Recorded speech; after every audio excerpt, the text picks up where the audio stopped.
Bismillahirrahmanirrahim. Alhamdulillah wassalatu wassalamu ala nabiyyina Muhammadin wa ala alihi wa ashabihi wa man tabi'ahum bi ihsanin ila yaumiddin, amma ba'd. Allahumma anfa'na bima 'allamtana wa 'allimna ma yanfa'una wa zidna ilma.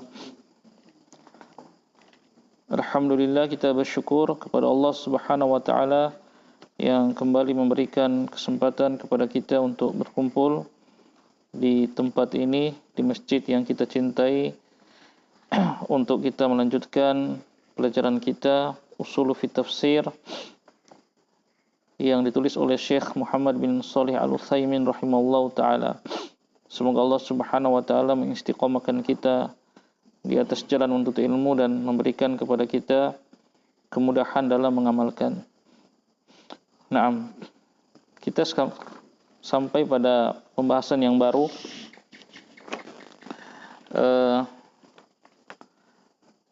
Qala al-musannif rahimallahu taala, berkata penulis, semoga Allah merahmati beliau, al-ikhtilafu al-waridu fi tafsiril ma'thuri. Al-ikhtilafu al-waridu fi tafsiril ma'thuri. Naam, silakan man yaqra.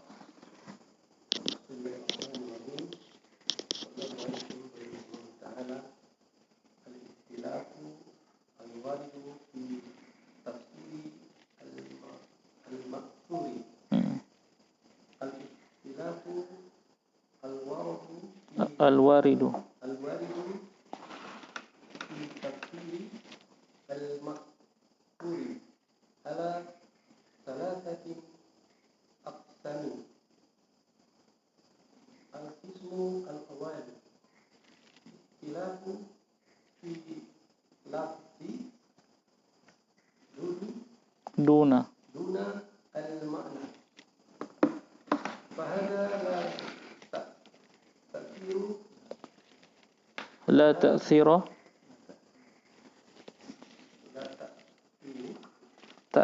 la itu la nafiyal jinsi insyaallah. Lahu fi makna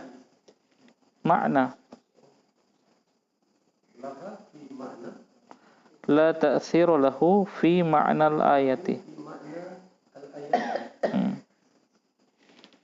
Misalu qawluhu ta'ala wa qada rabbuka alla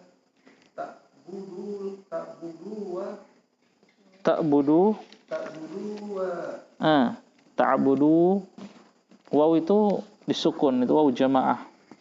Ta'budu illa iyyahu. Qala Ibnu Abbas qala amara wa qala mujahid wasto wa qala ar-rabi'u bin Annas Rabi'u ibn Annasin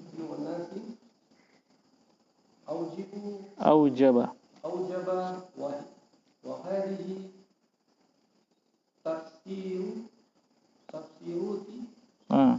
wa hadhihi tafsiratu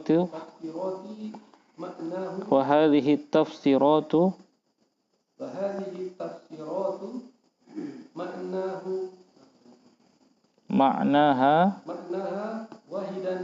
wahidun aw mutaqaribun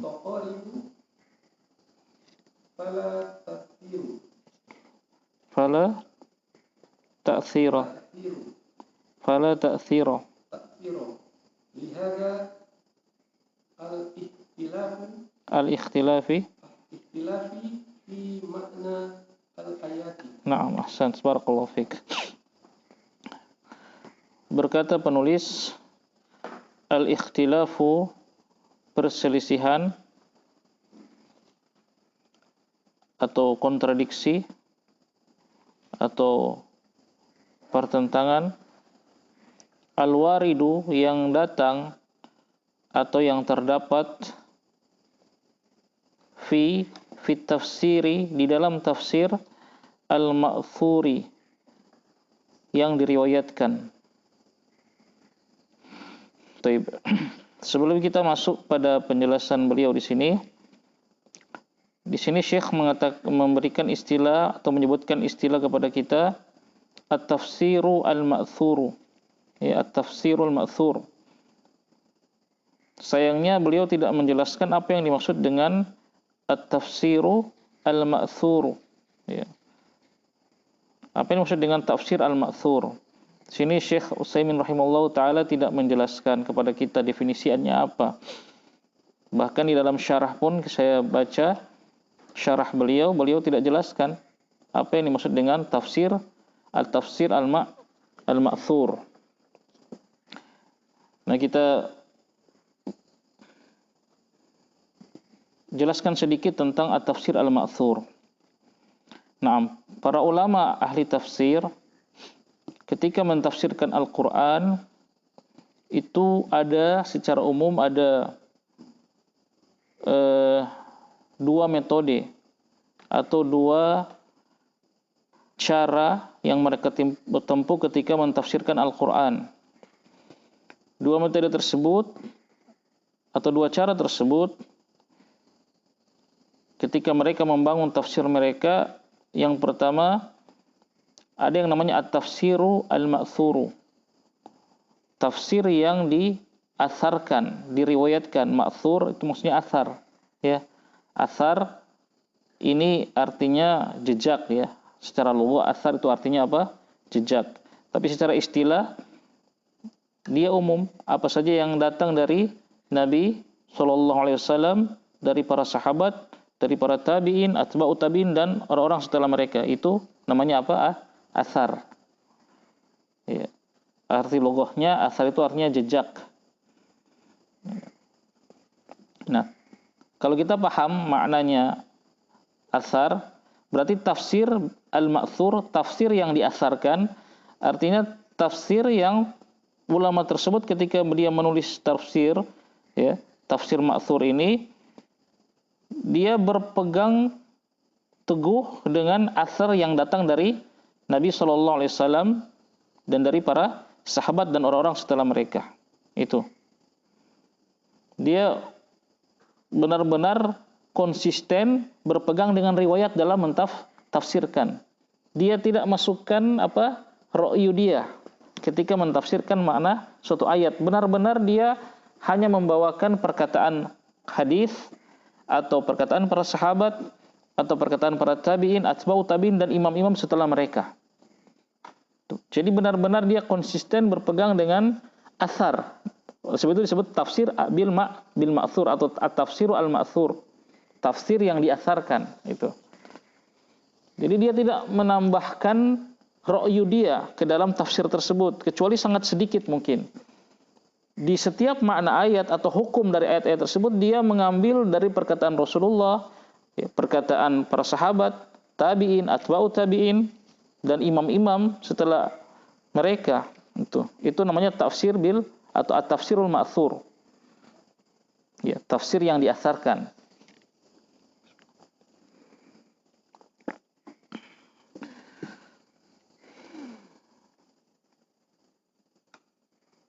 Ya. Di sini ada catatan dari Ustadz saya dulu ketika mengajar, ya beliau menjelaskan, karena di sini Syekh tidak menjelaskan apa yang dimaksud dengan at-tafsirul ma'thur. Padahal itu istilah dalam ilmu tafsir. Yang namanya istilah kan harusnya dijelaskan. Bahkan di dalam syarah Syekh Utsaimin beliau tidak jelaskan. Ya Allah mungkin karena beliau ketika mengajarkannya itu kepada para penuntut ilmu yang beliau rasa sudah memahami hal tersebut. Ya, di sini dijelaskan oleh guru kami dahulu at-tafsir al-ma'thur maksudnya tafsir yang sangat konsisten memperhatikan riwayat-riwayat yang terkait dengan makna ayat. Ya, riwayat berarti dari Rasulullah, bisa dari sahabat, bisa dari tabi'in, atba'ut tabi'in dan imam-imam setelahnya. Dan mufassir tidak berijtihad dalam makna ayat. Ya, dia tidak berijtihad. Ya, dalam arti dia dengan ra'yunya dia menjelaskan makna ayat tersebut, tidak. Benar-benar dia bersandar konsisten dengan riwayat. Ya, dia tidak beristihad dalam makna ayat tanpa didasari dalil atau riwayat. Nah, itu. Dia tidak beristihad dalam makna ayat tanpa ada dasar dalil maupun riwayat dari para pendahulu, para salaf. Begitu. Itu tafsir bil ma'thur atau at-tafsirul ma'thur. Kemudian ada yang metode kedua. Nah, metode kedua. Metode kedua itu disebut dengan at-tafsiru bi ra'yi. Ya, kalau at-tafsiru al-ma'thur itu nama lainnya, sinonimnya at-tafsirul al-manqul. Mangkul, tafsir yang dinukil. Ya. Jadi sama kalau antum mendapati perkataan para ulama at-tafsiru al-ma'thuru atau at-tafsiru al-manqulu, itu sama maknanya. Al-manqul artinya dinukil.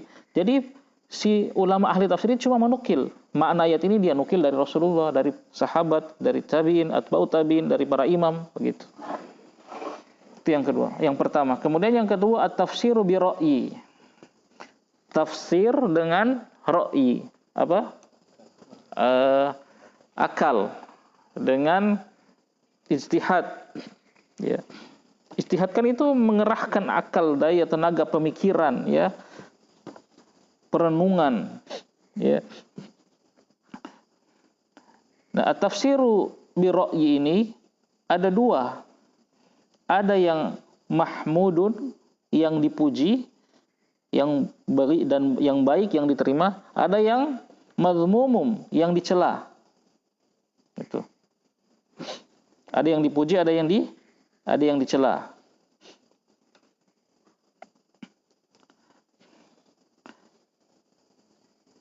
Nah, tafsir bi ra'yi yang mahmud, yang dipuji, yaitu at-tafsiru bil ijtihad wal istinbat al-ma'na ala ilmin aw ghalabati dhon wa usuli tafsir ala manhajis salaf.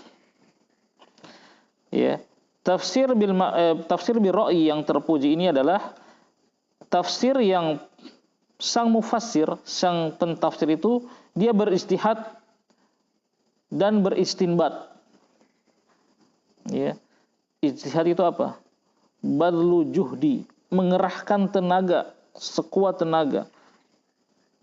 Tentu bukan tenaga badan, tenaga pikiran. Dia sang mufassir itu dia beristihad dan dalam beristinbat. Istinbat itu mengambil atau mengeluarkan kesimpulan hukum dari suatu ayat. Ya, dia beristihad dalam beristinbat dalam makna ayat berdasarkan ilmu dia atau berdasarkan ghalabatid dhon, persangkaan yang kuat yang dibangun di atas pondasi tafsir, di atas manhaj para salaf. Nah, ini terpuji berarti. Sang mufassir dia memang berijtihad dengan ra'yinya, tapi tetap dia mengikuti apa? Pondasi-pondasi yang telah ditetapkan oleh manhaj salaf dalam mentafsirkan Al-Qur'an. Misalnya dia tidak mentakwilkan ayat-ayat nama dan sifat, misalnya begitu, ya. Dia tidak mentakwilkan nama-nama ayat-ayat yang berkaitan dengan nama dan sifat. Nah, namun ini kan definisinya kan tafsir bi ra'yi yang mahmud, yang dipuji. Akan tetapi pada kenyataannya para ulama ahlus sunnah yang mereka menulis tafsir bi ra'yi ini tidak murni mereka melakukannya dengan bi ra'yi, tapi biasanya mereka menggabungkan, ya. Jadi tidak murni dengan ra'yi semua. Mereka menggabungkan antara ma'thur dengan apa? Ar-ra'yu. Jadi digabungkan. Jadi nak murni, ya, sang ulama yang dari ahlus sunnah ini dia mentafsirkan murni dengan ra'yinya. Dia selalu biasanya tetap dia membawakan asar-asar dari para pendahulu. Itu tafsir bi ra'yi yang mahmud, yang terpuji. Berarti kalau terpuji kita boleh mengambilnya, kita boleh membacanya, kita boleh mempelajarinya. Yang kedua yang mazmum, tafsir bi ra'yi yang dicela, ya.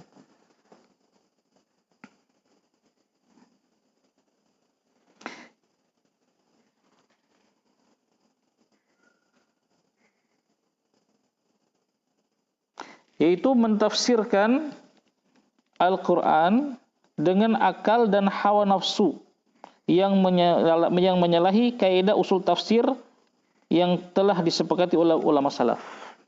Catat itu, ya. Kecuali antum hafalannya kuat. Nanti kalau ada tanya, ya, silakan dicatat. Ini apa catatan dengan guru anak. Sekali lagi, tafsir yang dicela adalah tafsir dengan akal dan hawa nafsu yang menyalahi kaidah usul tafsir yang telah disepakati oleh ulama salaf. Itu tafsir biroi yang tercela. Dan tafsir yang biroi yang tercela ini biasanya dia memang bangun murni di atas apa? Roi, dan akalnya. Dia tidak memandang pada riwayat-riwayat. Kalaupun ada riwayat-riwayat yang dia nukil biasanya lemah atau dusta, atau riwayat-riwayat yang dia takwil untuk menguatkan, ya, kesesatan sang ulama tersebut. Tuh. Nah, ini 3 macam atau 3 jenis para ulama ketika mentafsirkan Al-Quran. Kita akan baca sedikit, ya, karena di sini sangat terbatas, dari kitab Mabadi'u fi ilmi usuli tafsir, ya, pembukaan atau muqaddimah dalam ilmu usul tafsir yang ditulis oleh Al-Ustadz atau Asy-Syaikh Muhammad Akram An-Nadwi, ya, seorang ulama dari India. India itu banyak ulama Ahlus Sunnahnya yang telah banyak menulis kitab, ya. Beliau mengatakan, ya, yang berkaitan dengan tafsir al-ma'thur dengan bira'yi ini, beliau mengatakan, ya, sebelumnya beliau membahas dulu tentang penulisan ilmu tafsir, ya.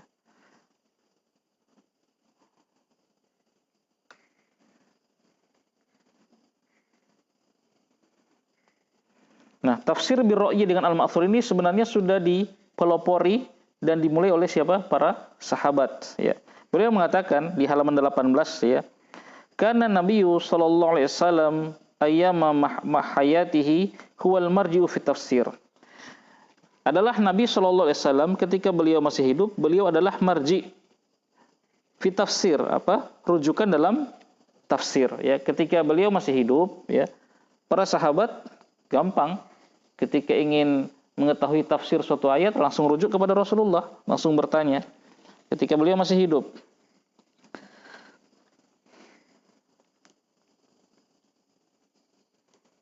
Wa dhahara ba'da wafatihi, dan setelah beliau wafat. Nah, sekarang bagaimana setelah Rasulullah sallallahu alaihi wasallam wafat? Dhahara ba'du min ashabihi radhiyallahu anhum anau bi tafsiril Qur'anil Karim. Setelah beliau wafat, muncul beberapa sahabat beliau yang mereka memiliki perhatian khusus atau mendalami tafsir Al-Qur'an Al-Karim. Dengan cara apa? Para sahabat tadi setelah sepeninggalnya Nabi sallallahu alaihi wasallam, mereka mentafsirkan Al-Qur'an imma bin naqli ani Rasulillah sallallahu alaihi wasallam, satu, dengan menukil tafsir tersebut dari Rasulullah sallallahu alaihi wasallam. Berarti ini tafsir apa? Bil ma'thur. Atau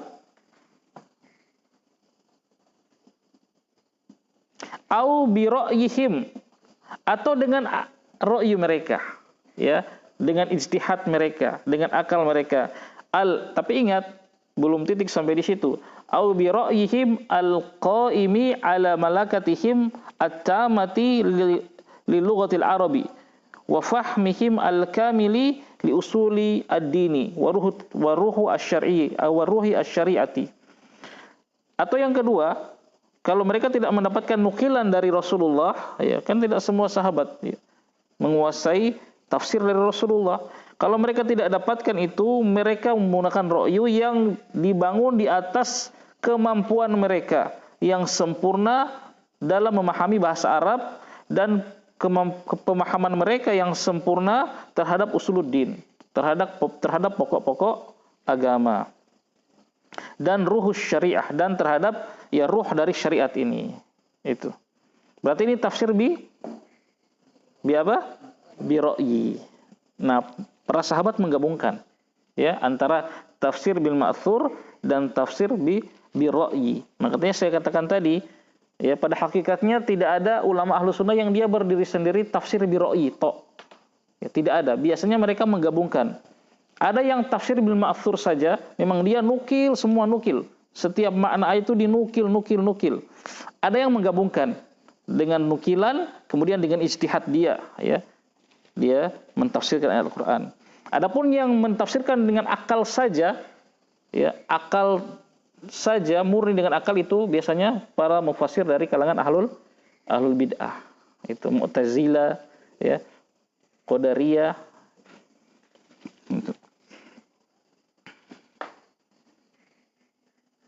Nah, kemudian Syekh di sini sebutkan para sahabat tadi yang beliau sebutkan yang mendalami ilmu tafsir itu seperti Ibnu Mas'ud, ya. Khulafa al-arba', pertama khulafa yang 4, ya. Abu Bakar, Umar, Utsman, Ali. Kemudian Ibnu Mas'ud, Ubay bin Ka'ab, Zaid bin Thabit, Abu Musa al-Asy'ari, Abdullah bin Zubair, Ibnu Abbas radhiyallahu anhum. Ini diantaranya. Begitu. Kemudian para sahabat ini melanjutkan ilmu tersebut yang mereka dapat dari Rasulullah, nukilan itu, dan juga ijtihad mereka, dengan mereka teruskan kepada para tabi'in, ya. Mereka membuka madrasah, jadi mereka buka sekolah madrasah, ya. Madrasah Mekah itu dipimpin oleh siapa? Ibnu Abbas di Mekah, ya, mengajarkan tafsir. Dan murid-muridnya diantaranya yang paling terkenal Sa'id bin Zubair, Mujahid bin Jabbar, ya, Ikrimah Maula Ibnu Abbas, Ikrimah bekas budak-budaknya Ibnu Abbas, Tawus bin Kaisan, ya, Al-Yamani, Atha bin Abi Rabah. Itu nama-nama yang insya Allah kita kenal, ya, sering akrab di telinga kita. Itu murid-muridnya Ibnu Abbas. Madrasahnya di mana? Mekah. Kemudian madrasah Madinah.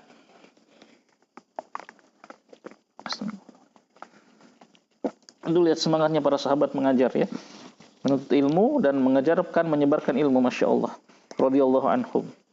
Mereka nggak diam aja di Madinah, semua berkumpul, ya. Kita tahu keutamaan Madinah dan kota-kota dari kota-kota yang lain. Tidak, mereka menyebar. Madrasah Madinah, ya, itu siapa? Ubay bin Ka'ab, ya, Ubay bin Ka'ab radhiyallahu anhu. Ya. Kemudian Ibnu Umar radhiyallahu anhu, ya.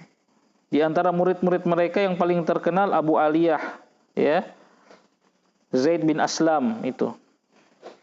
Kemudian di madrasah Al-Iraq atau apa? Kufah, ya, Irak, itu siapa? Ibnu Mas'ud. Ya, Ibnu Mas'ud di situ. Dan juga Ali bin Abi Thalib, ya. Jadi ada 2 madrasah di Irak, ya. Ada 2 majelis ilmu yang dipimpin oleh sahabat besar ahli dalam tafsir, Ali bin Abi Thalib dan Abdullah bin Mas'ud. Yang paling terkenal tabi'in yang mengambil ilmu di sini di madrasah Irak ini ada Alqamah, ya, Alqamah, Masruq bin Ajda', Atha bin Dinar, dan juga yang lainnya. Nah, kemudian para ulama menjelaskan atau para ahli sejarah menyebutkan bahwasanya yang pertama kali menulis tafsir, ya, para sahabat itu kan mereka tidak menulis tafsir, mereka menjelaskan, ya, mengajar. Yang pertama kali menulis tafsir, ya, ditadwin, disusun, ditulis, yaitu Mujahid, ya, Mujahid. Al-Imam Mujahid rahimallahu taala, ya. Muridnya siapa? Ibnu Abbas. Berkata Ibnu Abi Mulaikah, ya, Ru'aitu Mujahidan yas'alu Ibnu Abbasin an tafsiril Qur'an wa ma'ahu alwahun wa ma'ahu alwahuhu. Kata Ibnu Abi Mulaikah, saya melihat Mujahid, ya, muridnya Ibnu Abbas, ini bertanya kepada Ibnu Abbas tentang tafsir Al-Qur'an. Dan dia membawa alwah, semacam catatan untuk menulis. Fayaqulu lahu Ibnu Abbas, maka Ibnu Abbas berkata kepada Mujahid, uktub, tulis, ya. Qala hatta sa'alahu an tafsiri kullihi, sampai Ibnu Mujahid bertanya kepada Ibnu Abbas tentang tafsir semuanya, tentang seluruh tafsir dari ayat Al-Qur'an. Itu.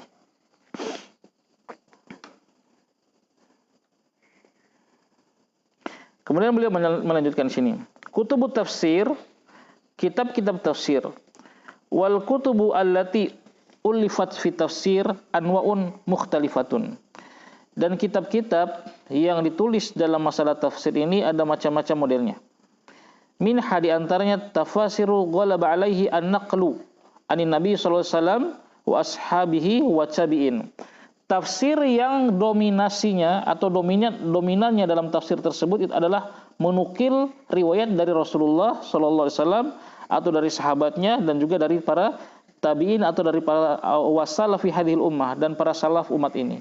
Nah, ini tafsir bil ma'thur. Ya. Kemudian yang kedua, tafsiru ghalaba alaihi ar-ra'yu wal aqlu wal istinbat. Tafsir yang dominan di dalamnya adalah akal, ya, pemikiran, akal dan istinbat. Itu. Nah, kemudian beliau sebutkan. Nah, di sini bagusnya beliau sebutkan contoh-contoh tafsir bil al-ma'thur, ya, at-tafsirul ma'thur dan tafsirul bi ra'yi. Beliau sebutkan. Tapi tidak semua tentu yang paling terkenal. Ya. Kitab tafsir al-ma'thur atau tafsir yang al-manqul yang menukil itu ada banyak, tapi yang paling terkenal, yang paling bagus, yang paling lengkap, yang pertama kata beliau tafsir Ibnu Jarir. Tafsir Ibnu Jarir At-Tabari rahimallahu taala, ya.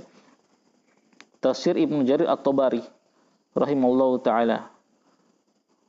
Itu isinya ada 26 juz, 26 jilid.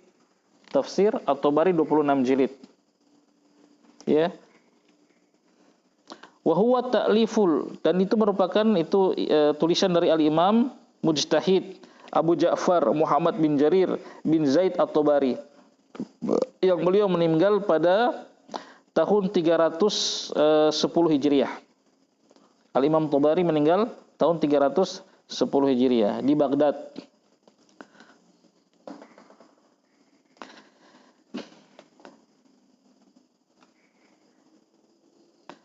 Di sini beliau bawakan pujian Syekhul Islam Ibnu Taimiyah rahimahullahu taala terhadap tafsir At-Tabari tadi, ya. Tafsir bil ma'thur ini, ya. Kalau antum lihat, saya nggak punya juga yang fisiknya, cuma punya PDF-nya. 26 jilid, ya. Harganya sekitar 5 jutaan. Kalau yang cetakan Mekah, cetakan Saudi. Kalau kita baca, beliau nukil semua. Jadi ayat ini, makna ayat ini berkata Allah hadis, boleh bawakan hadis. Kalau tidak ada, bawakan perkataan sahabat, tabiin. Baru nanti paling terakhir beliau baru beristinbat. Dan menurut saya yang paling tepat ini. Tapi boleh bawakan dulu semua riwayatnya, dinukil dulu semua. Begitu. Ya, Syekhul Islam Ibnu Taimiyah memuji, ya, tafsir At-Tabari ini.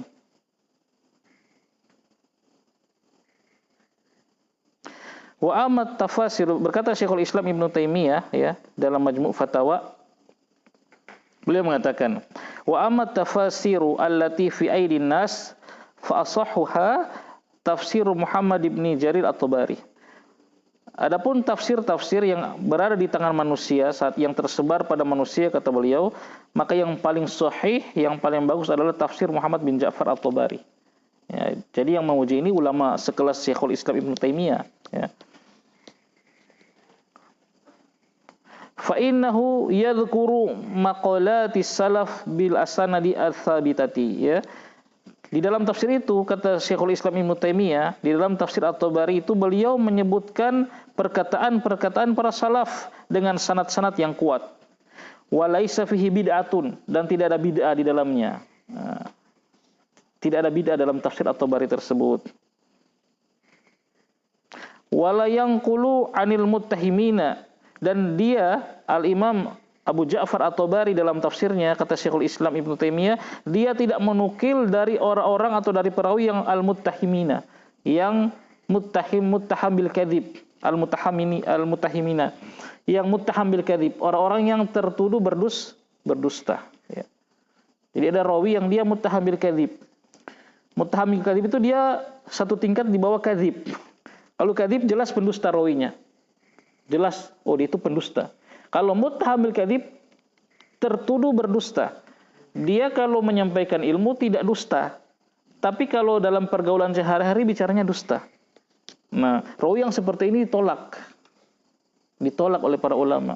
Walaupun dia ketika mengajar, dia tidak membawakan riwayat dusta, palsu, tidak, sahih.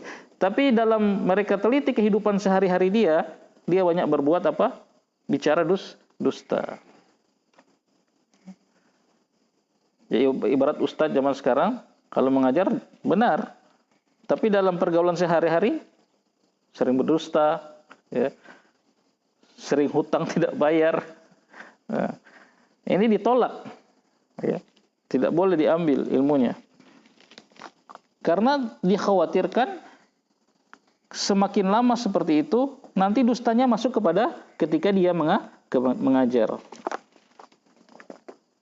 Ya. Seperti Muqatil bin Bakir wal Kalbi, beliau sebutkan ini. Dua orang yang tertuduh berdosa seperti Muqatil bin Bakir dan Al-Kalbi.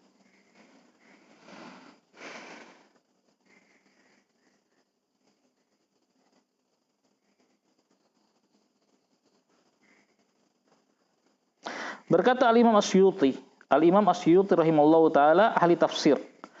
Beliau mengatakan masih tentang tafsir At-Tabari ini. Ya. Tafsir apakah yang paling bagus untuk dipelajari manusia?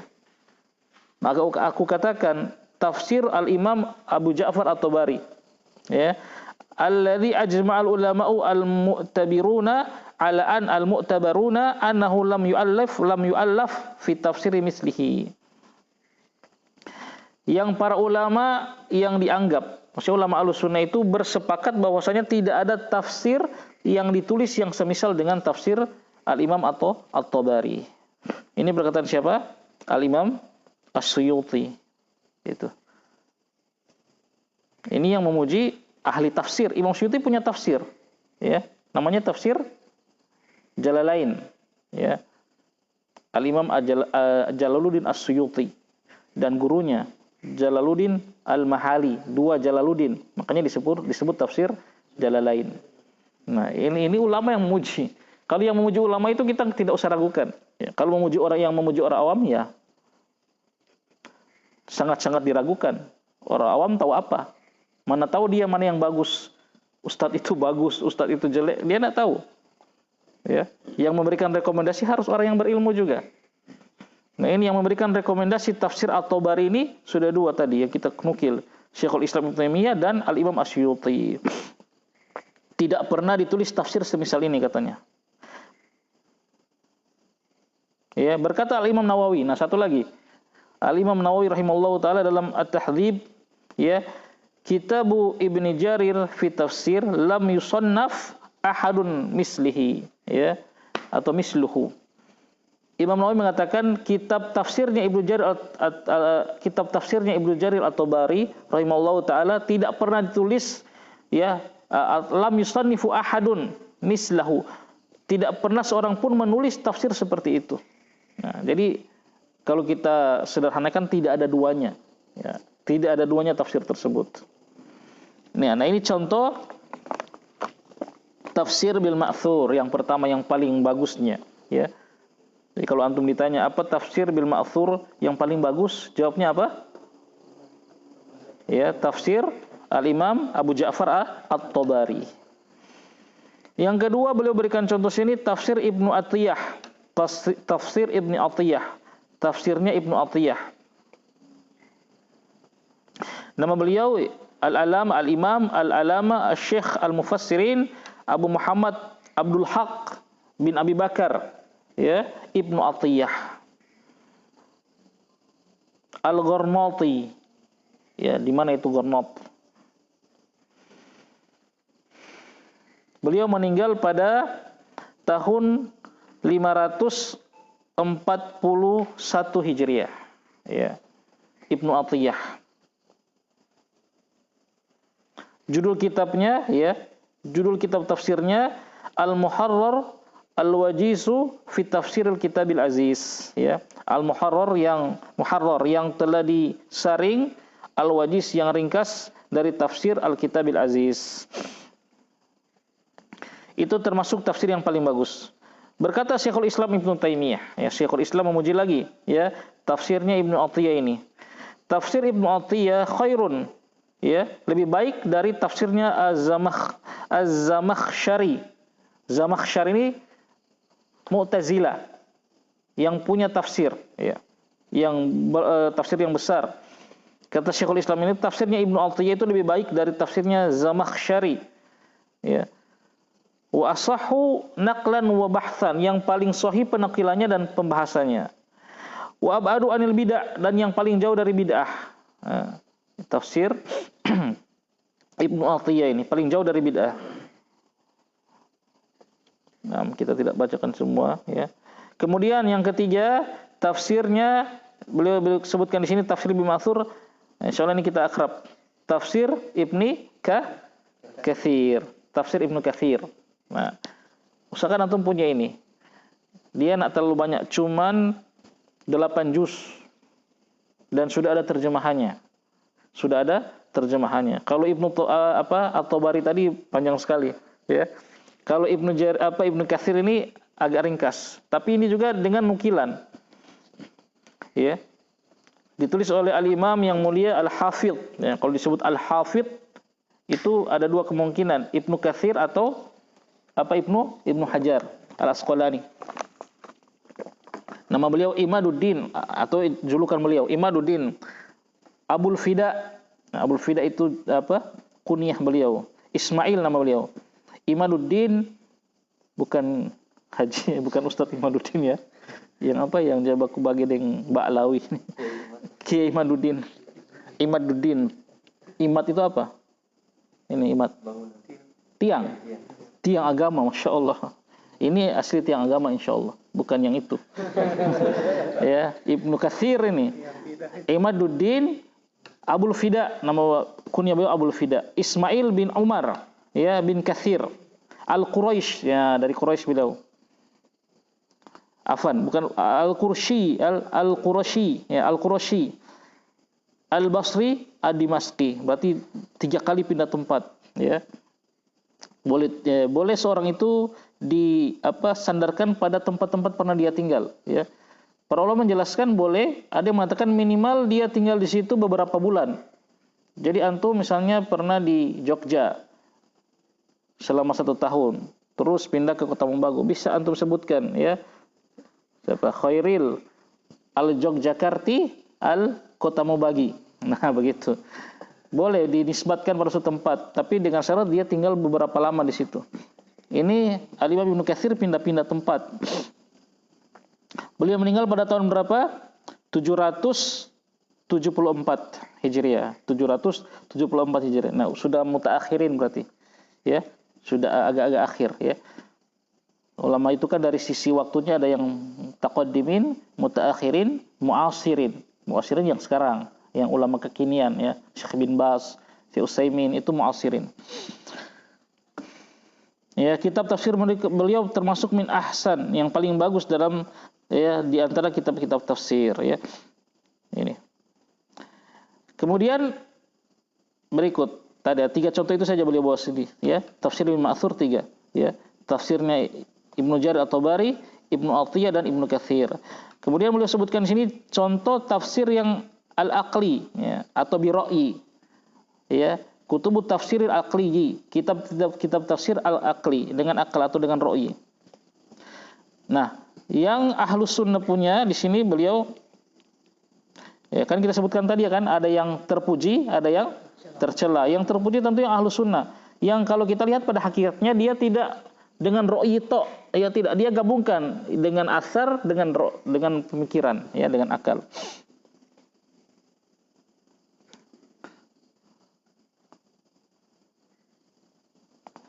Contohnya tafsirnya Al-Imam Al-Qurtubi rahimahullahu taala, ya, tafsir Al-Qurtubi. Al-Imam Al-Qurtubi. Beliau punya tafsir namanya Jami' Ahkamil Quran, ya, kumpulan hukum-hukum dalam Al-Qur'an. Nah, di sini beliau banyak beristinbat dengan ijtihad dengan ra'yi, tapi beliau bawakan athar juga. Bawakan athar dari Rasulullah, dari sahabat, dari tabi'in, atba'ut tabi'in, baru beliau beristinbat. Jadi pada dasarnya menggabungkan. Di sini beliau hanya sebutkan satu itu, ya, yang dari Ahlus Sunnah, ya. Ya, tidak ada lagi, ya, cuma satu itu. Kalau yang sekarang mungkin tafsirnya Syekh As-Sa'di, ya, As-Sa'di. Di situ kalau antum baca, tidak ada kan perkataan Rasulullah, hadis, jarang kan? Coba antum baca. Antum punya enggak? Coba, ada? Jarang perkataan tabi'in kan, sahabat enggak? Beliau langsung tafsirkan saja. Ya, kalau antum lihat ayat, langsung beliau bawakan kata-kata beliau sendiri tanpa menyebutkan qala Rasulullah, qala sahabat, qala tabi'in, enggak ada. Nah, ini berarti mungkin tafsir bira'yi, tapi bukan berarti beliau meninggalkan athar dari para sahabat dari Rasulullah. Beliau membangunnya di atas athar, tapi beliau tidak nukil, tidak tulis di situ. Langsung beliau istinbat hukumnya, langsung beliau sebutkan. Ya, salah satunya untuk meringkas saja mungkin begitu.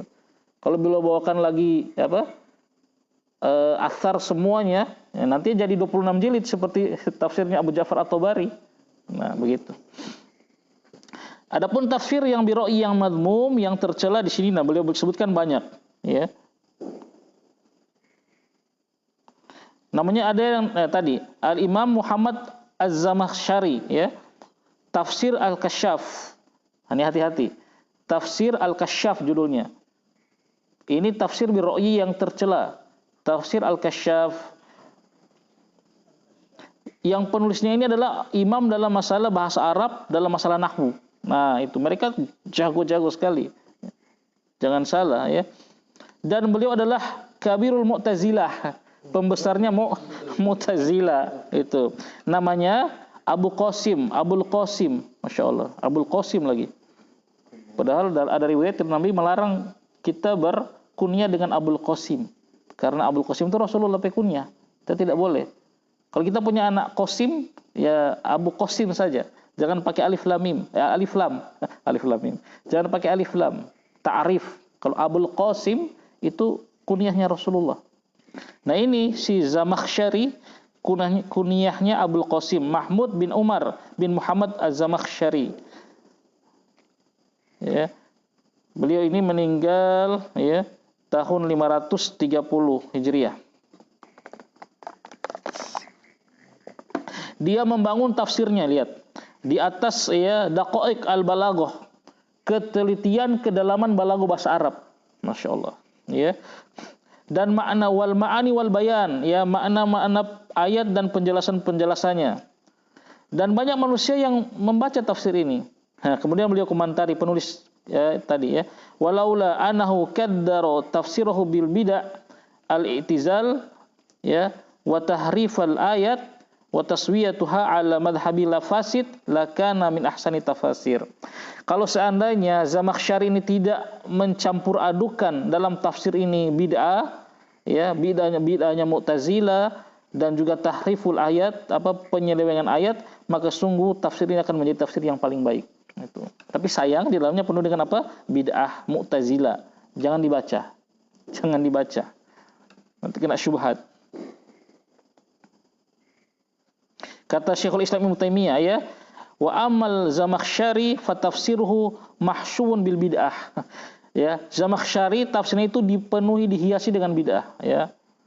Wa ala tariqatil Mu'tazilah, dan juga dihiasi dengan dibangun di atas jalannya orang-orang Mu'tazilah, min ingkari as-sifati wa ru'yati, yang mereka mengingkari sifat-sifat Allah dan ru'yah, melihat Allah di hari kiamat, di surga nanti, ya. Wal qawlu bi khalqil Qur'an, dan penuh dengan perkataan-perkataan yang mengatakan Quran itu makhluk. Itu di tafsirnya Zamakhsyari ini. Hati-hati. Ini perkataan Syekhul Islam Ibnu Taimiyah yang berarti beliau sudah membacanya. Nah, kita cukupkan saja dengan keterangan beliau. Jangan kita kepo. Kita baca apa betul Syekhul Islam ini. Jangan-jangan Syekhul Islam salah. Terus kita coba-coba beli, kita baca, oh sudah. Hampir bisa dipastikan kalau kelas kita, anak antum ini bisa tersambar syubhat. Kita cukupkan saja, sudah ada Ada apa ini? Tahdzir. Nah, tahdzir dari ulama sekelas Syekhul Islam Ibnu Taimiyah sudah cukup, kita jauhi sudah. Nggak perlu kita cari-cari. Dan juga di dalam tafsir ini kata Syekhul Islam, wa ankaru anallaha muridun lil kainat. Dia mengingkari bahwa Allah Subhanahu wa taala itu murid, punya kehendak. Nah, itu sifat kan? Dan juga mengingkari bahwasanya Allah yang menciptakan perbuatan hamba. Ya, wa ghairi dzalika min usulil Mu'tazilah, dan juga perkara-perkara kesesatan-kesesatan yang lain yang merupakan pondasinya pokok agamanya Mu'tazilah. Itu yang pertama. Yang kedua ada yang namanya tafsir al-kabir. Nah, ini hati-hati. Namanya ini insyaallah antum pernah dengar. Yang ditulis oleh ahli filsafat nih ya, Muhammad bin Umar bin Husain Ar-Razi ya. Muhammad bin Umar bin Husain Al-Razi. Ini namanya Tafsir Al-Kabir.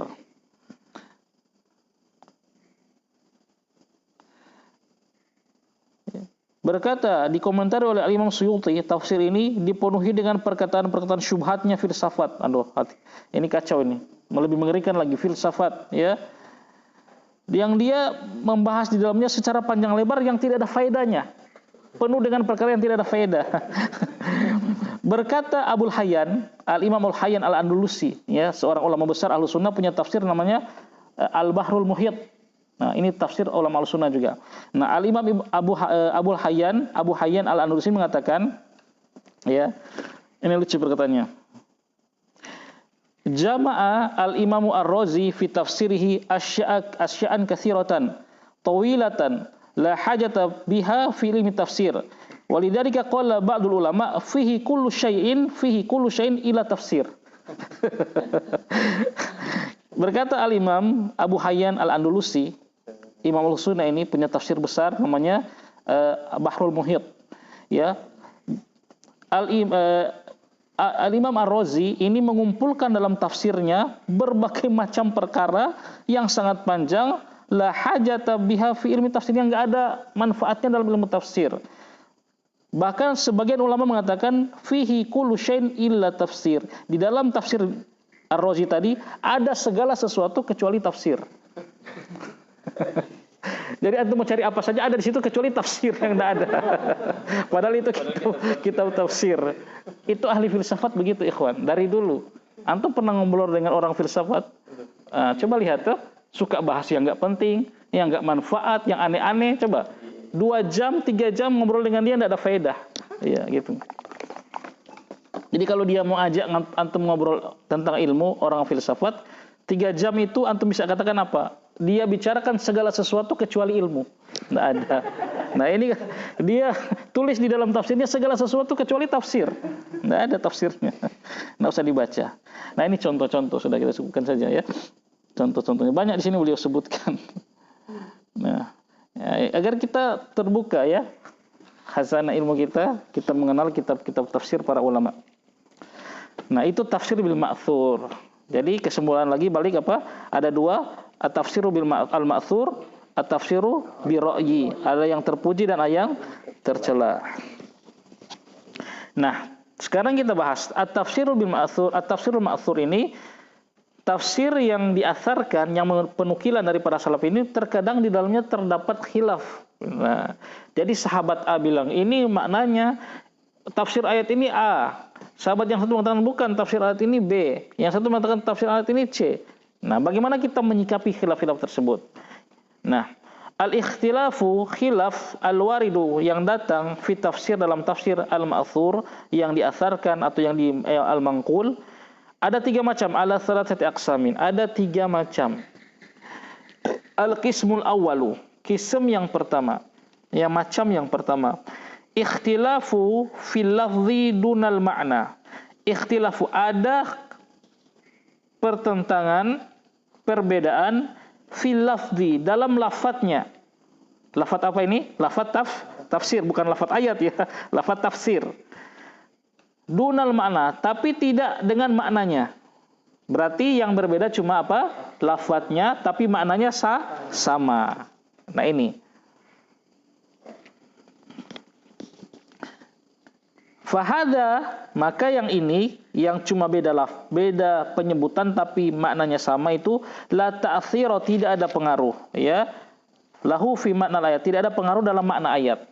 Tidak masalah, ya, tidak masalah. Kita terima semua begitu. Kita terima semua. Karena cuma yang beda lafadznya tapi maknanya pada hakikatnya sama. Nah, sekarang beliau akan membawakan contoh. Syekh Utsaimin akan membawakan contoh rahimahullahu taala. Misaluhu contohnya qauluhu ta'ala, firman Allah taala. Wa qada rabbuka alla ta'budu illa iyyahu. Wa qada, dan telah mengqada, ya, memutuskan Rabb kamu, alla ta'budu, adalah janganlah ta'budu, kalian beribadah menyembah illa iyyahu, kecuali hanya kepadanya. Al-Isra ayat 23. Nah, terjadi khilaf dalam memaknai atau mentafsir kata qada di sini. Apa sih makna qada? Qala Ibnu Abbas, berkata sahabat Ibnu Abbas radhiyallahu anhu, qada amaro. Maksud dari qada adalah apa? Amaro, memerintahkan. Ini berarti Allah telah, Rabb kalian telah memerintahkan, begitu. Wa qala Mujahid, berkata Mujahid, muridnya Ibnu Abbas, apa? Qada maksudnya apa? Wassa, mewasiatkan. Sama tidak maknanya? Sama, memerintahkan, mewasiatkan. Kemudian berkata, siapa lagi sini? Mana? Rabi bin Anas tadi. Rabi bin Anas mengatakan aujaba. Qada maksudnya aujaba. Artinya apa aujaba? Mewajibkan. Sama kan? Memerintahkan, mewajibkan, mewasiatkan. Antum mengatakan saya wasiatkan kepada kalian untuk begini-begini. Berarti antum telah memerintahkan dan mewajibkan. Kan begitu. Sama. Beda, lafadznya beda, ikhtilaf fil lafzi, ya. Amaro, wasso, aujaba. Lafadznya berbeda tapi maknanya sama. Wahada tafsirat, maka tafsir-tafsir ini maknanya wahidun, satu. Ya. Wahadihi mubtada, at-tafsirat sebagai apa? Badal, ya. Maknanya wahidun. Wahidun itu khobarnya. Dan tafsir ini maknanya satu.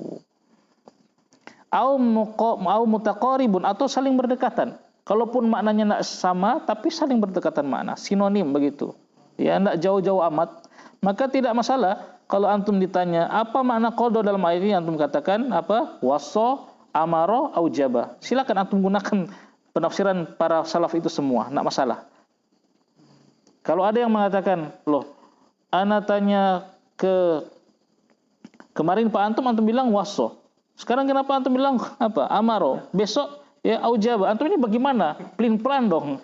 Katakan, yang tidak belajar usul tafsir itu memang lafadznya berbeda. Itu ikhtilaf lafadz tapi maknanya tidak berbeda. Begitu. Biar ilmiah. Nah, fala ta'thira li hadal ikhtilaf, maka tidak ada pengaruh li hadal ikhtilaf pada khilaf ini fi makna ayat, pada makna ayat. Tidak ada pengaruh. Al-qismu tsani, paham ya? Yang pertama ini gampang. Kita terima semua, kita tampung semua. Kita tidak perlu memilih. Saya pilih yang perkataan Imam Mujahid, saya pilih yang perkataan Ibnu Abbas. Ya, tidak perlu. Kita terima semua karena sama, maknanya sama, atau saling berdekatan. Al-qismu tsani, yang kedua. Betul.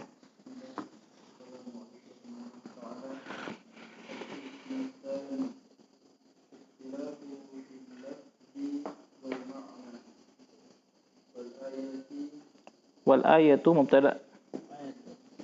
Wa itu bukan wa ataf, makanya itu ada koma. Wal makna koma. Nah, wa di situ sudah wa ibtidaiyah, permulaan.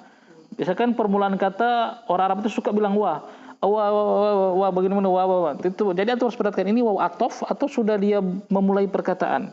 Nah, wa di situ permulaan. Makanya setelahnya apa? Mubtada. Tidak lagi ataf kepada yang itu. Nah, di situ ada koma. Wal ayatu tahtamilu ma'lum, mabni ma'lum.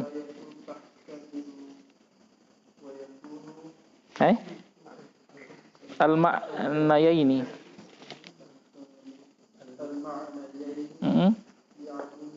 Li adami, adam.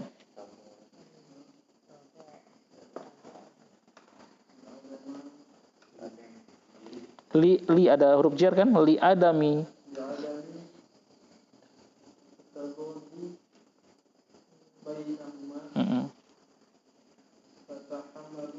Fatuh malu, kalau di sini tuh malu.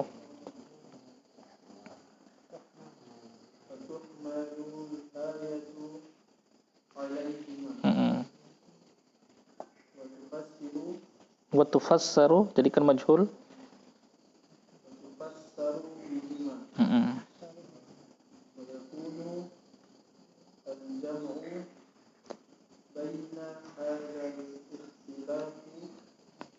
Baina hadzal ikhtilafi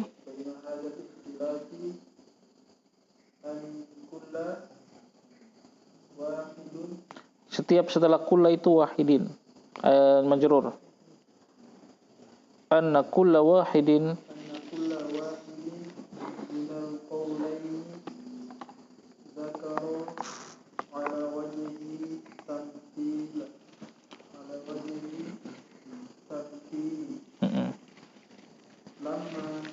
lima.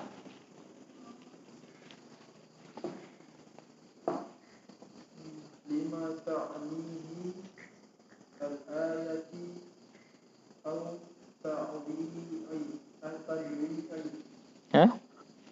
ta'wi'i Au tanwi atau lima ta'nihil ayati awi tanwi. Misaluhu qawluhu ta'ala watlu 'alaihim naba'al ladzi atainahu ayatina fansalakha minha fa'atba'ahu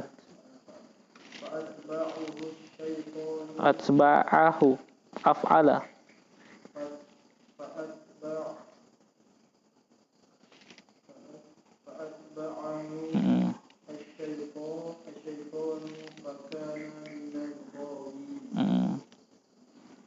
terus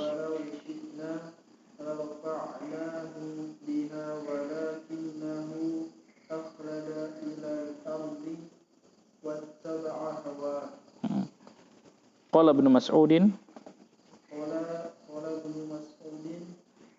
huwa rajulun min bani Israil wa an ibni Abbasin annahu rajulun min ahli Yaman wa qila rajulun min ahli Balqa. Terus satu paragraf lagi masih disambungkan itu. Wal jam'u baina hadhihi al-aqwali an tuhmalul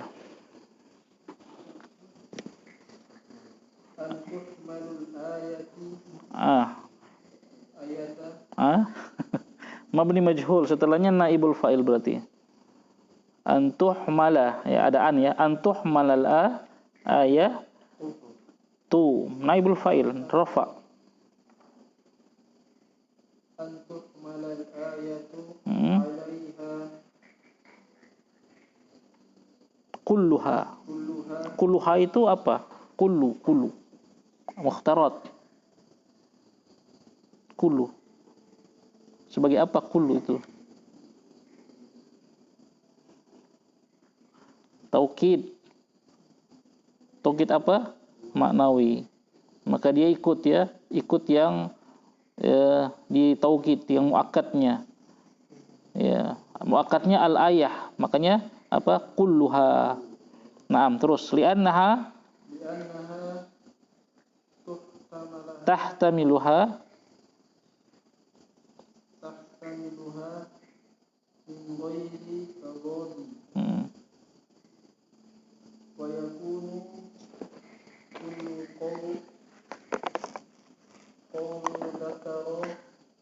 wa yakunu kullu qawlin dhukira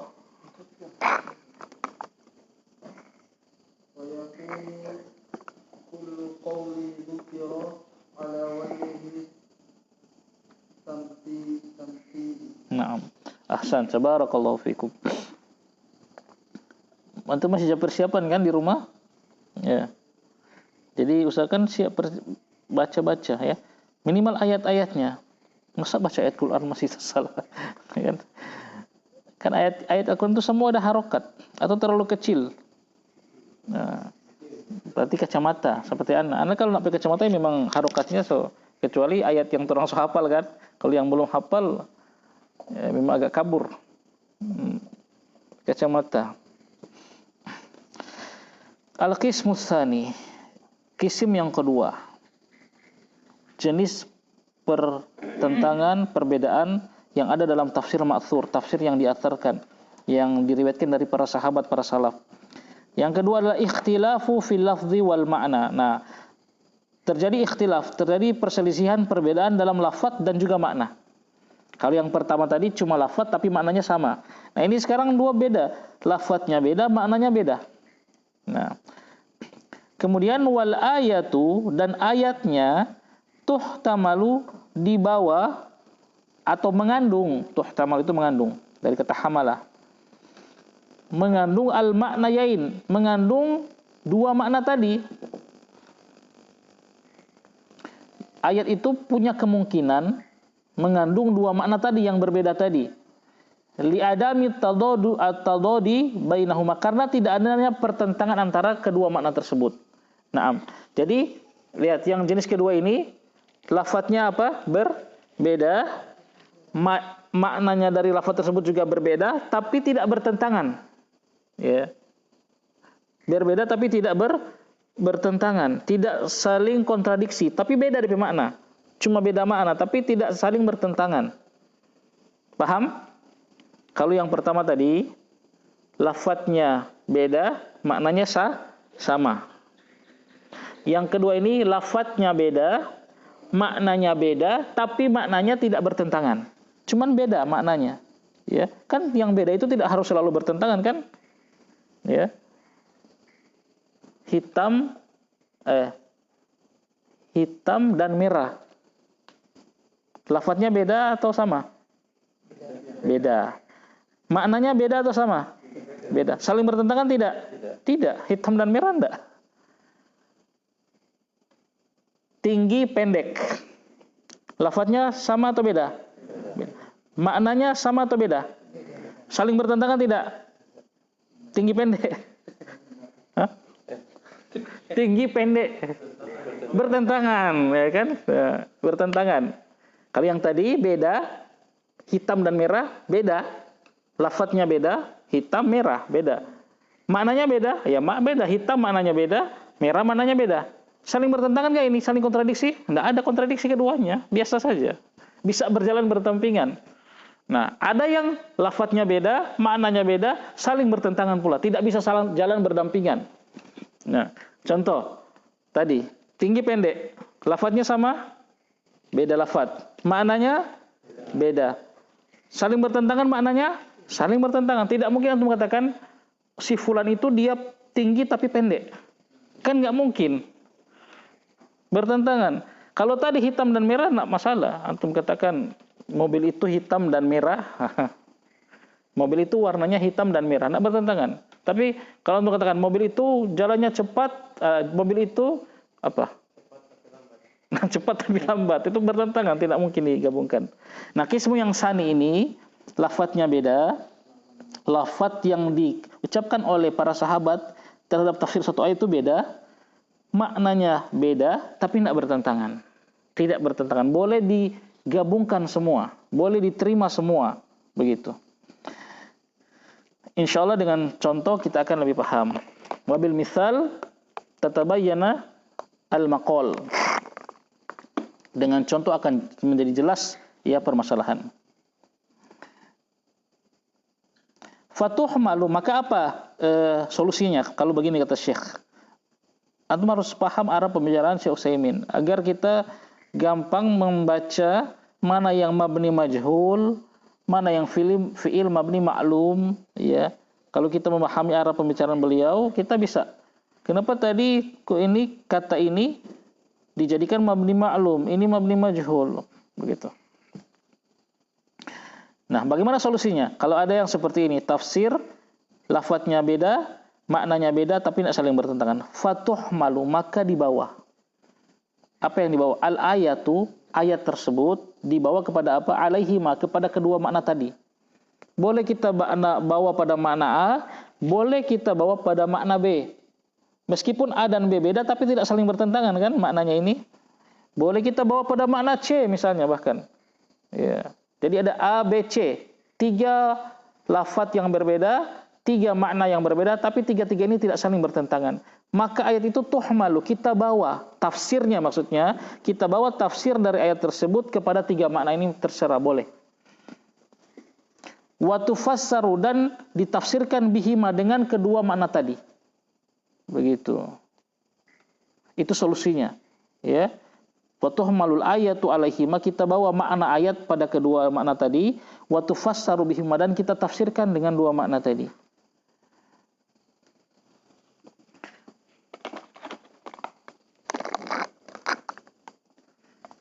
Habis. Nah, kemudian Syekh mengatakan wa yakunul jam'u baina hadzal ikhtilaf, dan cara kita menggabungkan, jam'u menggabungkan antara baina hadzal ikhtilaf, perselisihan-perselisihan di sini, kok bisa sih kita gabungkan? Bisa caranya, bagaimana memahaminya? Bagaimana cara kita menggabungkan khilaf-khilaf ini, khilaf-khilaf dalam masalah lafadz dan makna ini? Anna kulla wahidin minal qaulain dzukira ala wajhil tamsil, ya. Bahwasanya kulla wahidin, setiap satu, minal qaulain, dari 2 perkataan itu, 2 tafsir itu, dzukira yang disebutkan itu hanya ala wajhil tamsil, hanya dari sisi contoh saja. Begitu. Jadi kan ada 2 tafsir, 2 perkataan dari sahabat, bahkan bisa 3. Nah, agar tidak terlalu bingung, 2 dulu. Kok bisa kita terima yang ini, kita juga bawa ayat kepada yang ini? Ya. Ada 2 perkataan dari sahabat atau dari tabi'in. 2 perkataan yang beda lafadznya, beda maknanya.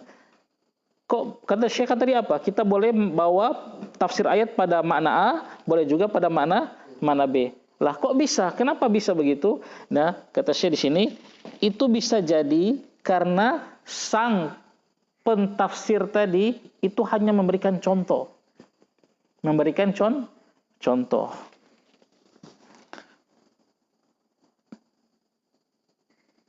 Ya, ala wajhil tamsil. Lima ta'nihi al-ayatu. Pada apa-apa yang dimaksud oleh al-ayah. Al-ayatu tadi ya. Lima ta'nihil ayatu. Ya, lima ta'nihi al-ayatu. Au tanwi'u, atau hanya sekedar memberikan variasi dari makna ayat, seperti itu. Nah, misaluhu qauluhu ta'ala, contohnya firman Allah Ta'ala. Nah, sebelum kita masuk di sini ada juga contoh yang dibawakan Syekh. Sebelum kita bawakan contoh ini, ada yang dicontohkan oleh para ulama terhadap tafsir yang jenis kedua ini, ya. Beda lafadznya, beda maknanya, tapi tidak saling bertentangan. Misalnya ada ayat, ya, firman Allah Subhanahu wa taala, ya'lamu kha'inatal a'yun wa ma tukhfis sudur. Ya'lamu kha'inatal a'yun wa ma tukhfis sudur. Allah mengetahui kha'inatal a'yun, pengkhianatan mata kita, dan apa yang disembunyikan oleh apa? Hati. Ya. Allah tahu. Hati-hati. Nah, para ulama salaf berbeda dalam mentafsirkan apa yang maksud dengan pengkhianatan mata. Dengan lafaz yang berbeda-beda, dengan penjelasan yang beda, tapi maknanya sama saja. Ibnu Abbas mengatakan yang dimaksud dengan pengkhianatan mata adalah seorang laki-laki, dia duduk di tepi jalan dengan teman-temannya. Beliau jelaskan panjang ini, ya. Dengan teman-temannya. Ketika lewat perempuan, beliau lihat laki-laki ini ngintip begitu. Ketika teman-temannya lihat ke dia, dia menundukkan pandangan. Itulah pengkhianatan mata. Curi-curi jangan dilakukannya, curi-curi pandang gitu kan. Gitu. Begitu teman-temannya lihat dia astagfirullah gitu. Itu kata Ibnu Mas pengkhianatan mata. Ibnu Mas'ud lain, penjelasannya lain, tapi maknanya sama sebenarnya. Pengkhianatan mata kata Ibnu Mas'ud, antum seorang laki-laki bertamu ya di rumah seorang akhwat. Ketika ngobrol dengan bapaknya, ya, ketika akhwatnya lewat, dia curi mata lihat. Ketika bapaknya lihat ke dia, dia tundukkan pandangan. Itu khiyanatul ayun pada ayat tersebut. Beda tidak lafadznya, beda kan contohnya, tapi kan sama saja maknanya. Intinya curi-curi pandang. Itu khiyanatul ayun, curi pengkhianatan mata dan apa yang disembunyikan oleh hati. Allah tahu itu. Kita curi pandang sepersekian detik, Allah tahu. Dan apa yang kita sembunyikan dalam hati, Allah tahu. Beda kan nggak sengaja kan, ada yang nggak sengaja, Allah tahu. Kita nggak sengaja. Ada yang Allah tahu isi hati kita nggak sengaja, cuma pas begini ada orang perempuan, Allah tahu. Tapi Allah tahu yang kita cuma mencuri begini, terus di dalam hati kita memang menginginkan itu. Iya, kayaknya ada perempuan lewat begini, terus kita lihat begini. Allah tahu, ikhwan. Begitu teman-teman lihat ke kita langsung begini, pura-pura lihat lagi. Begitu mereka khilaf lagi, mereka ngobrol, kita lihat lagi. Lihat begitu. Allah tahu, hati-hati. Ini kata para ulama apa? Dari mata turun ke hati, ya. Makanya Allah gabungkan dalam ayat tadi. Allah tahu penglihatan mata dan apa yang disembunyikan oleh hati kalian. Nah, itu contoh tafsir yang ini, yang jenis kedua. Cuma menyebutkan contoh saja. Ibnu Mas'ud sebutkan contoh dengan cara dia, Ibnu Abbas sebutkan contoh dengan cara dia. Kita pun bisa sebutkan contoh, silakan antum contohkan.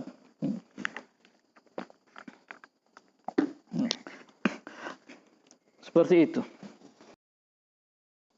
Ya, kita banyak ini terjatuh dalam dosa, ya.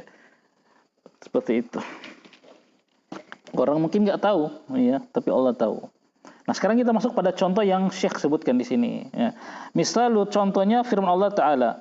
Watslu alaihim, bacakanlah kepada mereka. Naba alladzi, berita tentang orang yang atainahu, berikan kepada dia ayatina, ayat-ayat kami, diberikan ilmu. Fansalakho, dan dia melepaskan. Minha, berlepas. Insalakho itu kemarin anda lihat di kamus, kalau diterjemahannya melepaskan. Tapi insalakho itu kalau anda lihat di kamus itu menguliti. Ya, jadi kalau orang menguliti kambing itu namanya insalakho, dia kuliti kambing, ya, sampai telanjang, sampai sudah ada lagi tersisa bulunya. Atau kata Imam Suyuti dalam tafsirnya itu seperti ular yang ganti kulit, itu insalakho.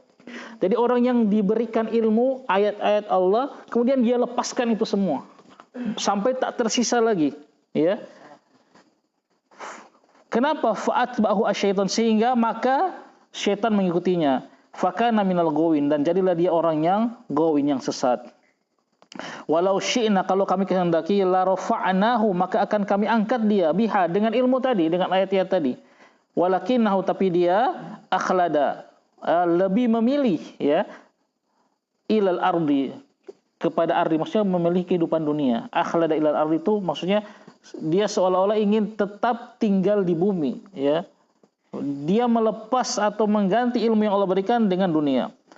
Wa'at seba'ah hawahu, dan dia mengikuti hawa nafsunya.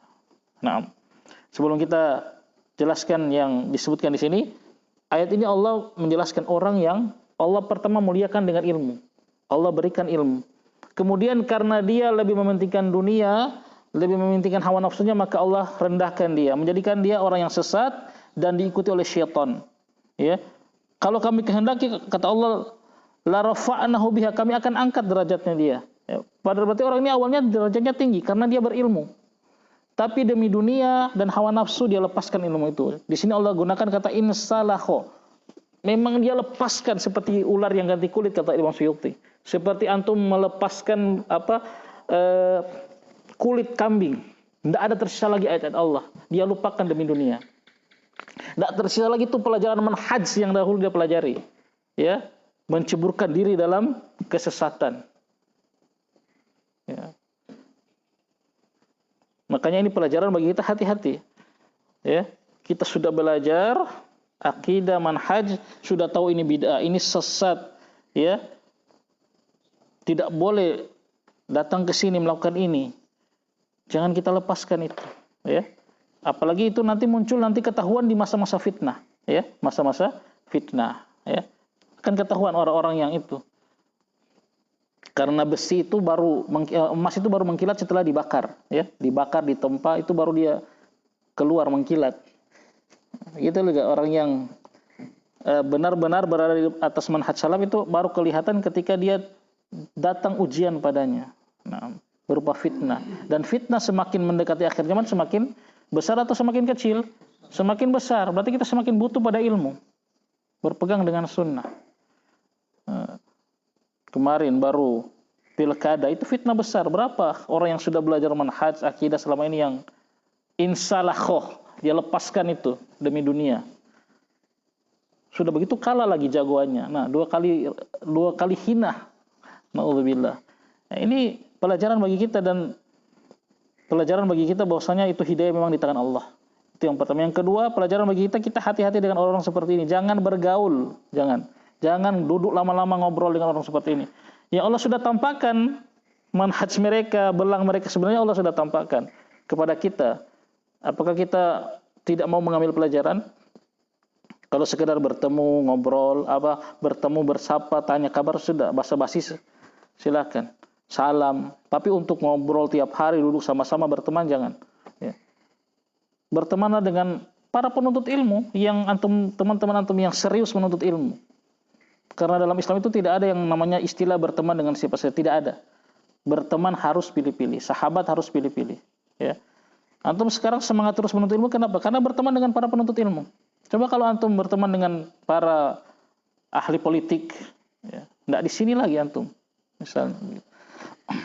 Nah ini ayat ini pelajaran besar bagi kita. Ya.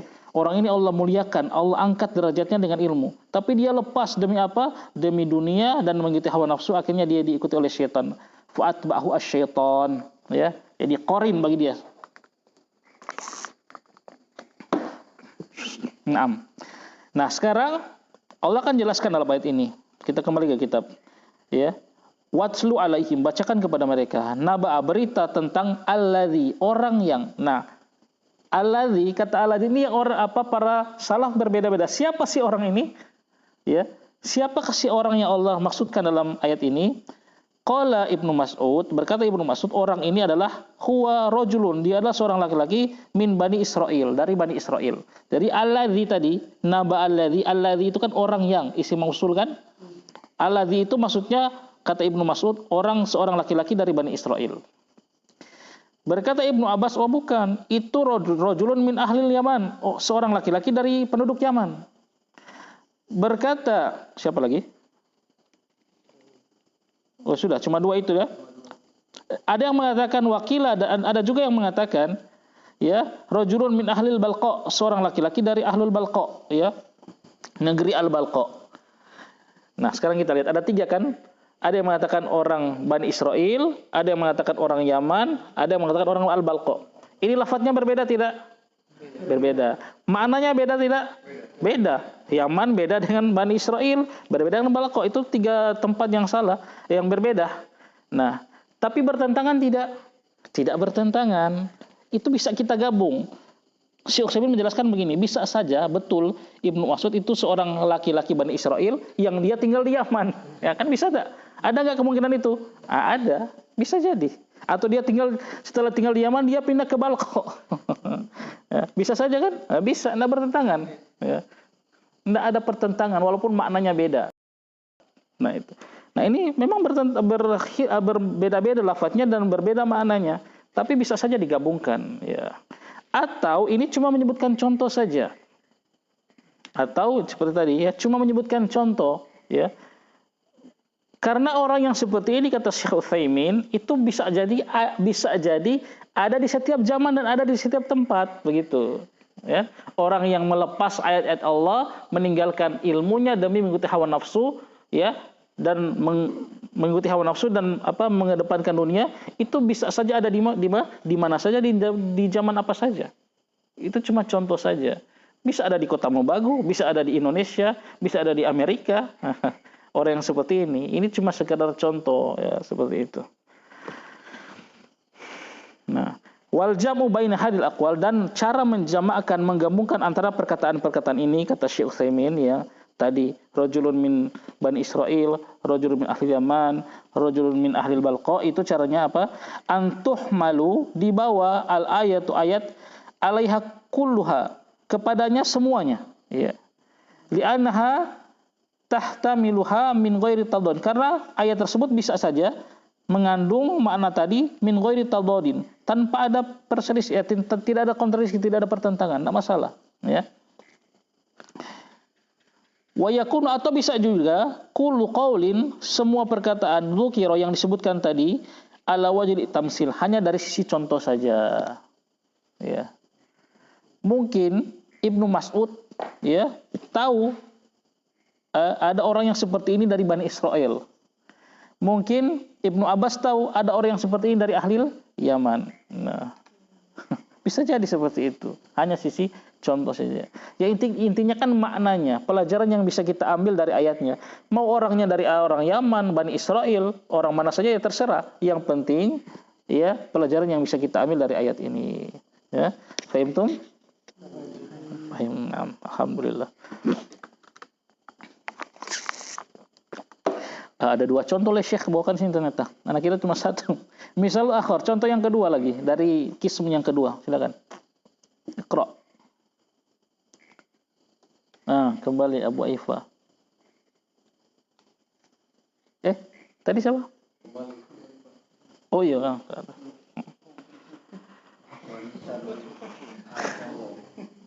tadi Abu Rizki? Oh iya. Tafsir Abu Aifa.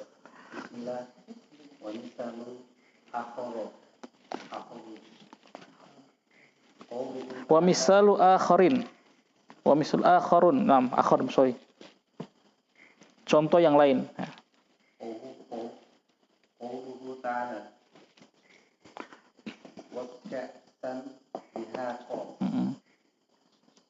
Qala Ibnu Abbas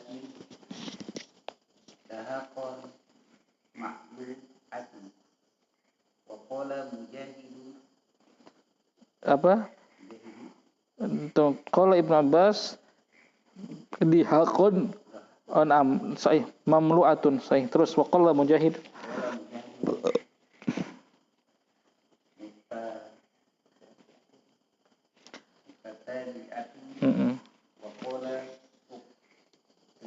Ikrimah.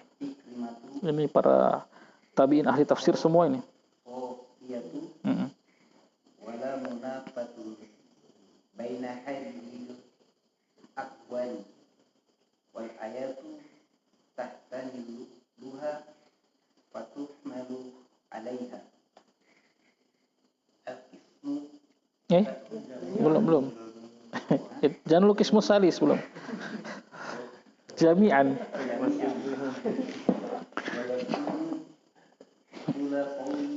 Wa yakunu kullu isim yakun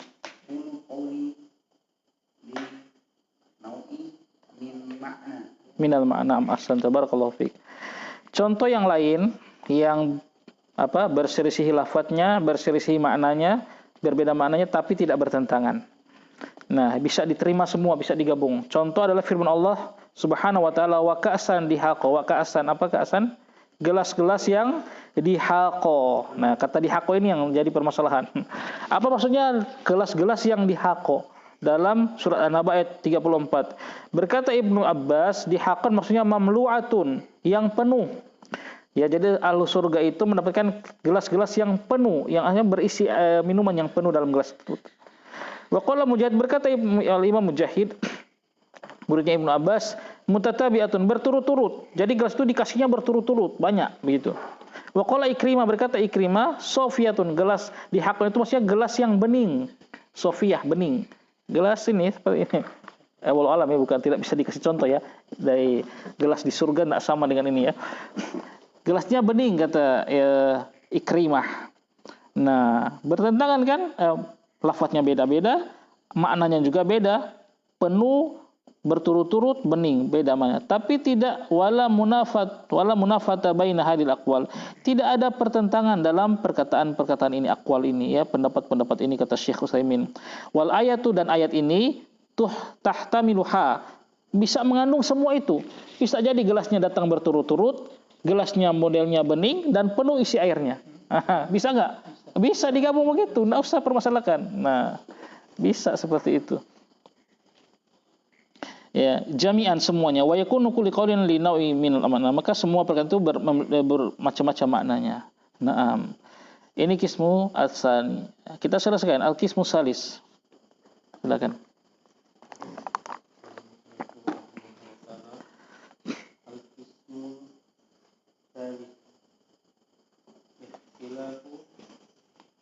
Ikhtilaful lafzi wal ma'na wal ayati la Wal ayatu la tahtamilu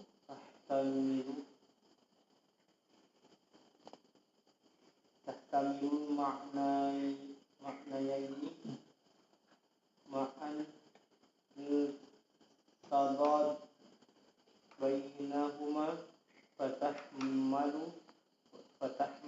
fatuhmalul ayatu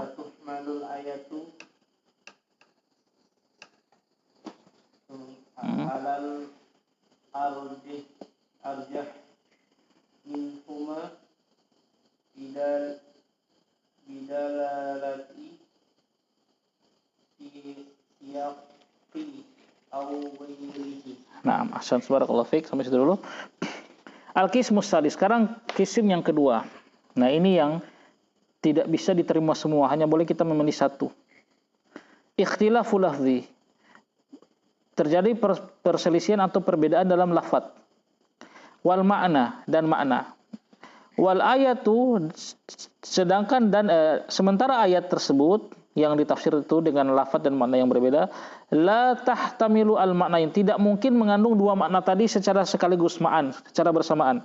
Seperti tadi, pendek dan tinggi kan nggak bisa bergabung sekaligus kan? Tidak mungkin kita katakan orang itu pendek dan dia tinggi, nggak mungkin bergabung. Bertentangan ini, bertadad ya. Orang itu putih tapi hitam, tidak mungkin bergabung seperti itu. Orang itu dermawan dan bakhil, itu kan tidak mungkin. Dua yang bertentangan ini, makna yang saling bertentangan. Ya, wal ayatul la tahtamilu, dan ayat tidak mengandung al maknayain. Dua makna itu ma'an secara bersamaan. Kenapa litadadi bainahuma? Karena ada pertentangan, kontradiksi antara kedua ayat tersebut. Jadi ayatnya nggak mungkin mengandung dua-duanya. Cuma bisa kita ambil satu. Fatuh malul ayatu, maka dibawa ayat alal arjah, pada yang paling roji di antara keduanya. Berarti kita boleh memilih yang paling rojih ya di antara keduanya. Baru pulang Ustaz. Kira pulang. Bidilalati siyak, dengan dilalat siyak, dengan sesuai dengan konteks kalimat atau yang lain. Nah, jadi cara kita melihat mana yang roji dengan dilalati siyak, dengan konteks kalimatnya atau dengan yang lain, dengan hadis atau dengan mana. Kita pilih yang roji pokoknya. Tidak boleh kita terima dua-dua. Harus kita pilih yang roji, begitu. Nah, sekarang beliau akan kasih contoh yang tidak mungkin tafsir itu kita bisa terima keduanya, kita harus pilih yang roji. Misalnya dzalika qauluhu ta'ala innama harrama alaikumul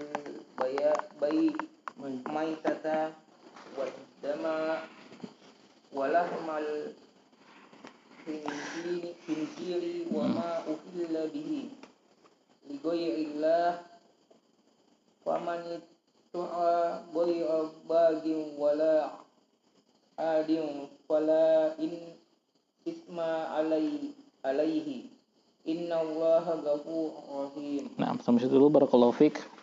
Misalnya jalika, contoh yang ini, yang ketiga, yang bertentangan, yang berbeda lafaz, berbeda makna, dan maknanya saling bertentangan. Dan kita hanya boleh memilih satu makna, satu tafsiran, tidak boleh kita pilih kedua-duanya.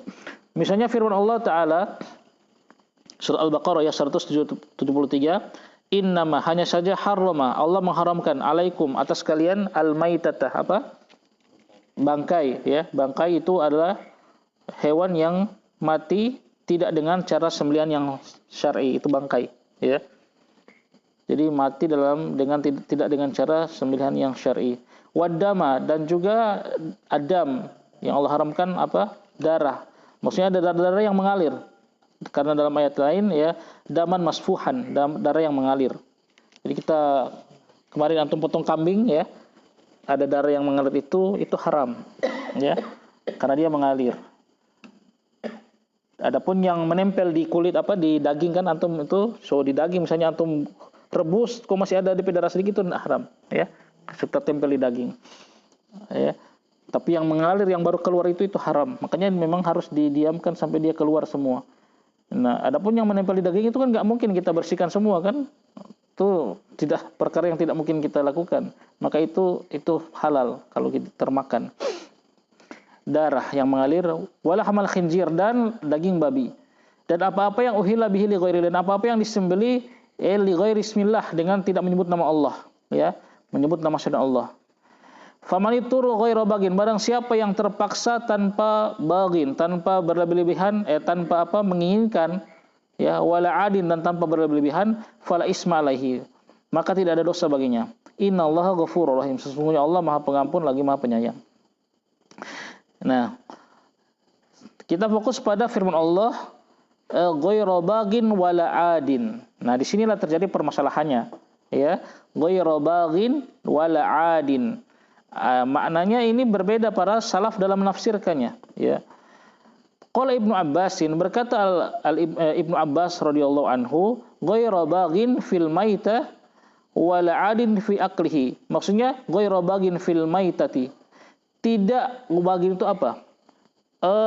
pengen begitu ya. Jadi kita itu kan makanya terpaksa dihalalkan kan ya. Orang yang terpaksa, dia nggak sengaja pengen makan gitu loh.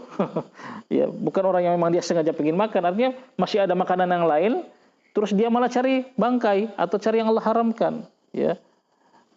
Itu kata Ibnu Abbas, ghairu baghin, tidak menginginkan, wala adin fi akli, dan tidak berlebihan dalam memakannya. Itu.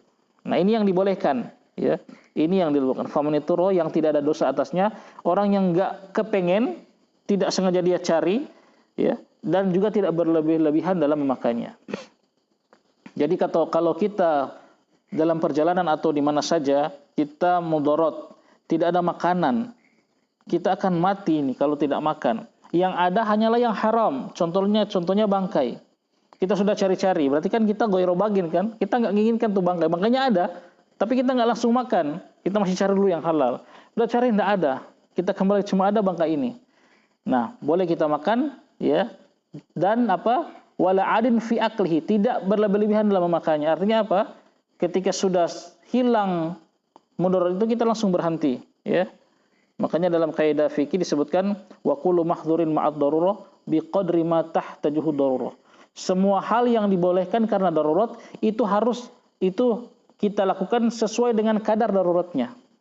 Kalau dengan makan satu potong bangkai itu sudah kita kenyang dan kita sudah kuat lagi, maka berhenti. Tidak boleh kita ambil potongan yang kedua. Sudah jadi haram itu potongan yang kedua. Kalau kita potongan pertama masih lepas, masih mau mati ini. Dua udah kenyang, sudah bisa jalan lagi. Maka yang ketiga jadi haram lagi. Tidak boleh kita tambah itu. Itu kata Ibnu Abbas, wala adin fi aklihi. Ya, tidak berlebihan dalam memakannya. Seperti itu.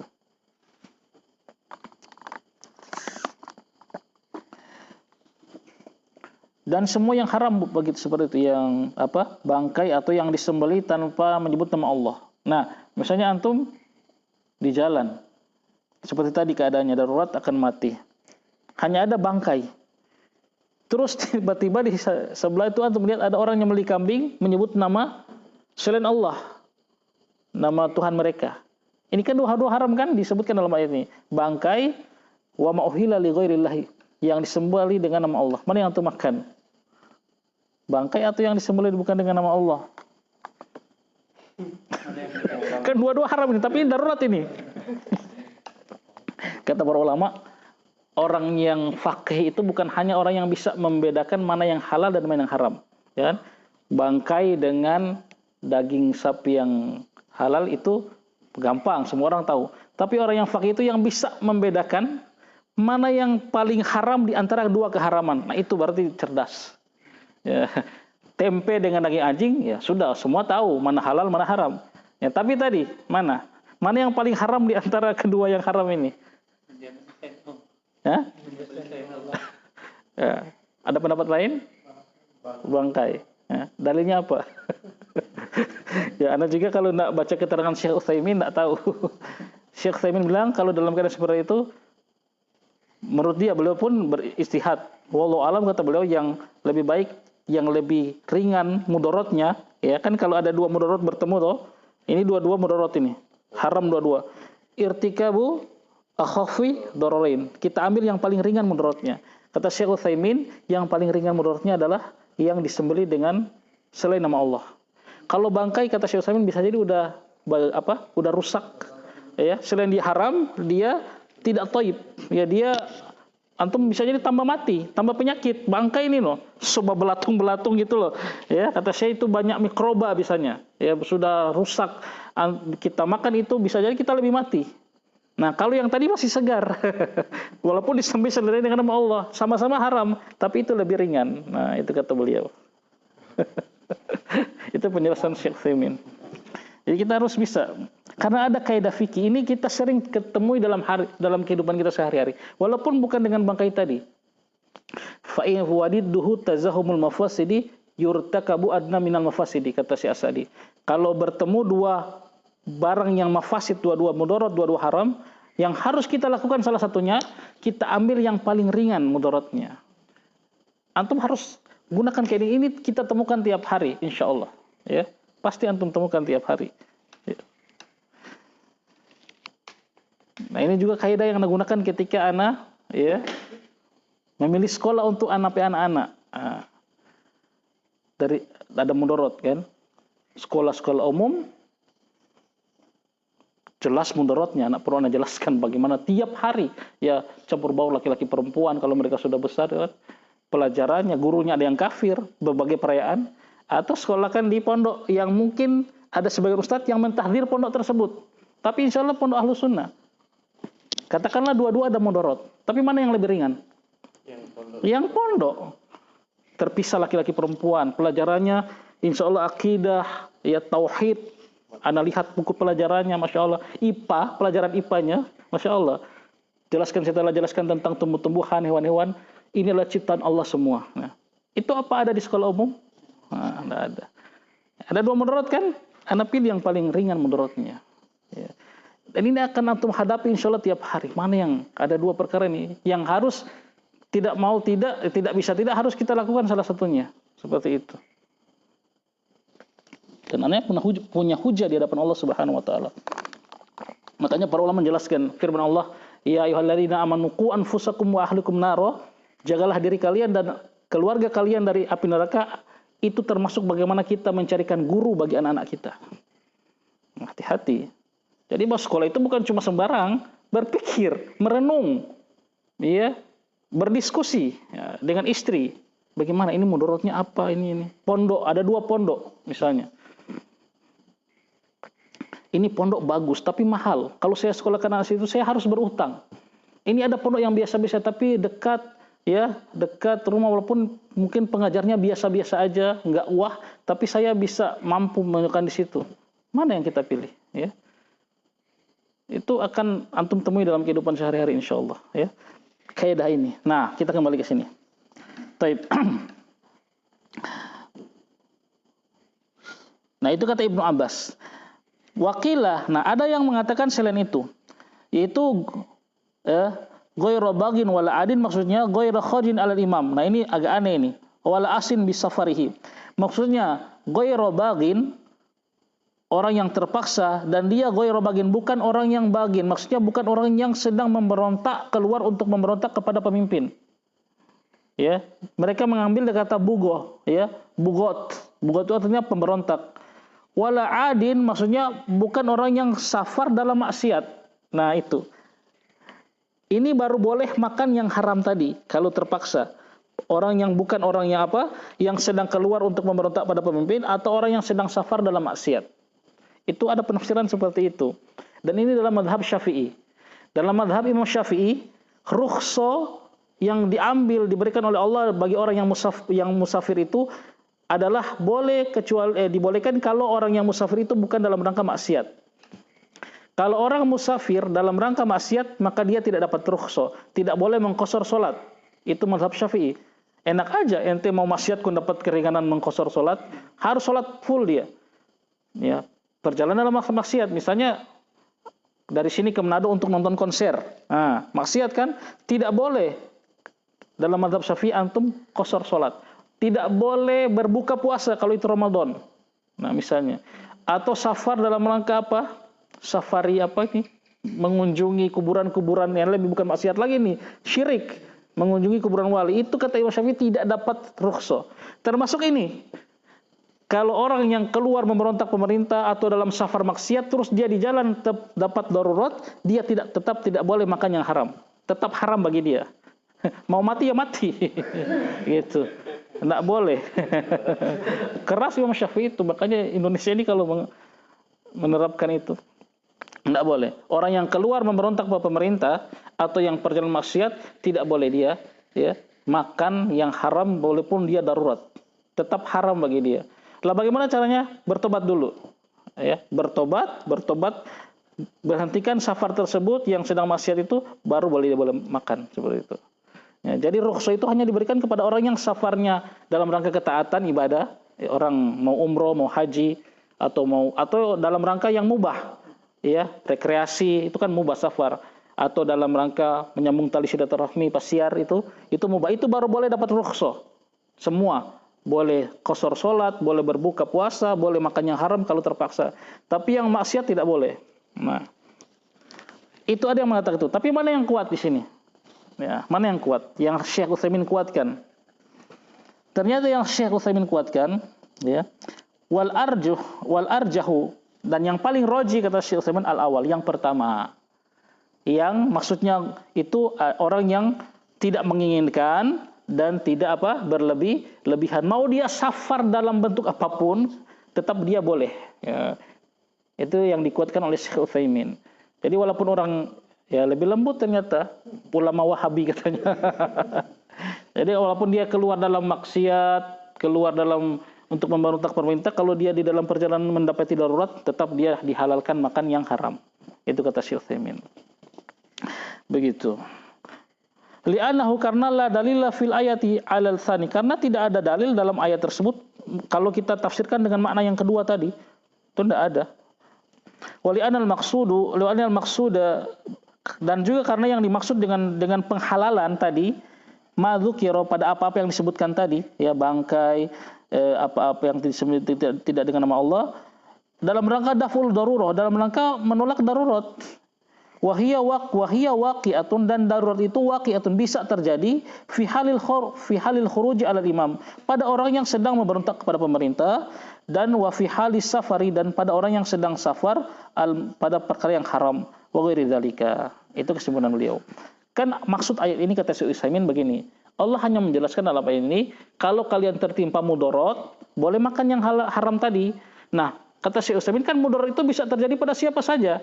Pada orang yang keluar, baik keluar karena ketaatan atau keluar karena maksiat, itu bisa terjadi darurat pada dia, seperti itu. Jadi ayat ini ya tidak ditafsirkan dengan makna yang kedua tadi. Wa misal akhir, dan contoh yang terakhir ya saya yang baca saja, wa qaulu ta'ala, firman Allah Ta'ala, wa in talaqtumuhunna min qabli an tamassuhunna wa qad faradtum lahunna fariidah fa nisfu ma faradtum illa ay ya'funa aw ya'fu alladhi bi yadihi 'uqdatun nikah. Sekarang contoh kedua. Nah, yang kita hanya boleh memilih salah satu tafsir, tidak boleh digabungkan karena terjadi pertentangan. Yaitu firman Allah Ta'ala, wa in talaqtumuhunna, dan jika kalian menceraikan mereka, jika kalian wahai para suami menceraikan istri-istri kalian, min qabli, sebelum antamassuhunna, sebelum kalian menyentuh mereka. Maksudnya apa? Menjima mereka. Ini mendukung tafsir ayat kemarin, aula mastumunisa, ya. Dalam ayat apa kemarin tayamum, aula mastumunisa, Ibnu Abbas mengatakan apa? Jimak. Nah ini Allah aul antamassuhunna, sebelum kalian menyentuh mereka, sebelum kalian maksudnya jima mereka. Jika kalian menceraikan istri kalian sebelum kalian menjima mereka, wa qad faradtum lahunna fariidah, dan sungguh faradtum, kalian telah menetapkan lahunna bagi mereka fariidah, kewajiban, maksudnya mahar. Fanisfu ma faratu, maka setengah dari mahal yang telah kalian tunaikan tentukan itu harus diberikan. Illa ayafuna, kecuali mereka para istri itu memaafkan, au yafu, atau memaafkan alladzi, orang yang biyadihi, di tangannya, uqdatun nikah, ikatan pernikahan. Ya, nanti antum baca lagi terjemahannya, baca sendiri. Al-Baqarah 237. Nah, sebelum kita masuk pada penafsiran, dalam ayat ini ya, atau ayat sebelumnya ya, dalam fikih nikah, ketika kita menikah dengan akhwat itu, perempuan, itu boleh kita tidak sebutkan maharnya dalam akad nikah. Kalau sekarang kan rata-rata disebutkan kan, saya nikah dengan mahar sekian kan. Nah, boleh sebenarnya kita tidak sebutkan mahar, cuma tetap wajib kita kasih ya. Boleh kita sebutkan nanti setelah sudah menikah ya. Sudah nikah, sudah di rumah, maharnya ini aja ya. Bacaan Al-Ikhlas saja gitu. Atau apa gitu ya. Atau maharnya ya 1 kebun cengkeh misalnya. Ya, nilam, sekarang lam ya. Jadi boleh tidak disebutkan maharnya dalam akad nikah, itu tetap sah nikahnya ya. Nah, sekarang itu boleh. Nah, kalau kita sudah sebutkan, nah di ayat ini kalau misalnya kita sudah sebutkan maharnya ya, wa qad faratum lahunna fariidah, kata Allah, kalian sudah tetapkan bagi mereka fariidah, mahar yang wajib. Sudah kalian tentukan, misalnya dalam akad nikah sudah sebutkan, saya menikah dengan mahar ya 100 juta. Langsung ditentukan begitu. Nah, kalau sudah begini keadaannya, terus kita ceraikan istri kita itu sebelum dicampuri ya. Misalnya ternyata pas malam pertama tidak sesuai dengan hayalan kita, saya ceraikan kamu. Begitu. Saya ceraikan. Makanya harus nazar dulu ya, harus nazar. Nah, misalnya ini, antum sudah akad nikah, sudah tentukan maharnya 100 juta. Malamnya sebelum antum campuri, belum dicampuri, dicerai. Nah bagaimana? Kan ya, belum dikorek kok. Nggak usah kasih atau 100 juta belum tak korek kan, begitu. Begitu kan mungkin prinsip kita begitu. Tapi tidak. Kata Allah di sini, maka apa solusinya? Solusi yang sangat 50-50. Kan? Kalau diwajibkan kasih semua, laki-laki aduh, nggak korek abis apa-apa kok kasih 100 juta. Kasihan.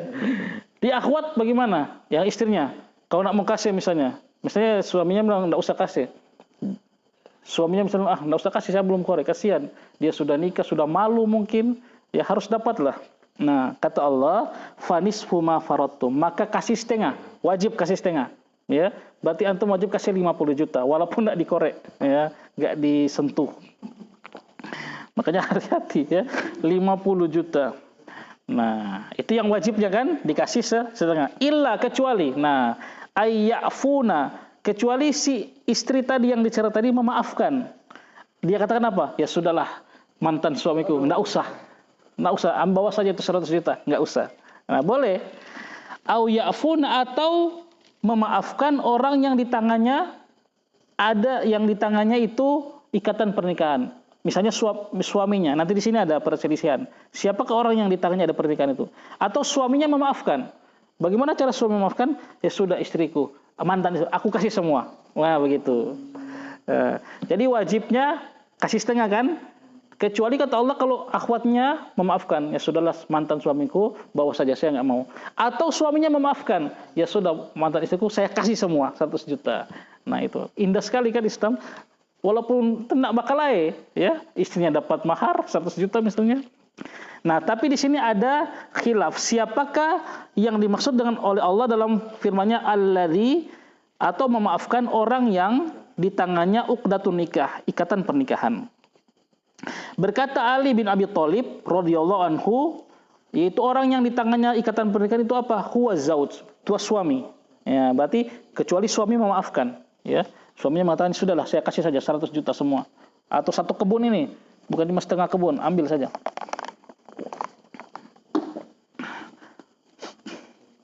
Berkata Ibnu Abbas, nah terjadi dua sahabat yang ahli tafsir, Ali bin Abi Thalib dan Ibnu Abbas. Ibnu Abbas mengatakan huwal wali. Maksudnya orang yang di tangannya yang memaafkan ini adalah walinya, bapaknya perempuan, walinya perempuan. Bisa bapaknya, bisa pamannya. Itu.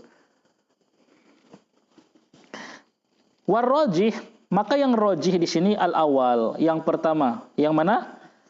suaminya, kata Syekh Utsaimin. Lidalatil ma'na alaihi, karena makna ayat tadi menunjukkan hal tersebut.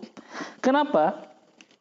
Maknanya karena begini, kalau kata Syekh Utsaimin, kalau kita maknai yang memaafkan itu adalah bapaknya, berarti itu hanya datang dari satu sisi pemaafannya, kan? Kecuali yang memaafkan itu istrinya atau bapak istrinya. Cuma datang dari sisi lang, ya.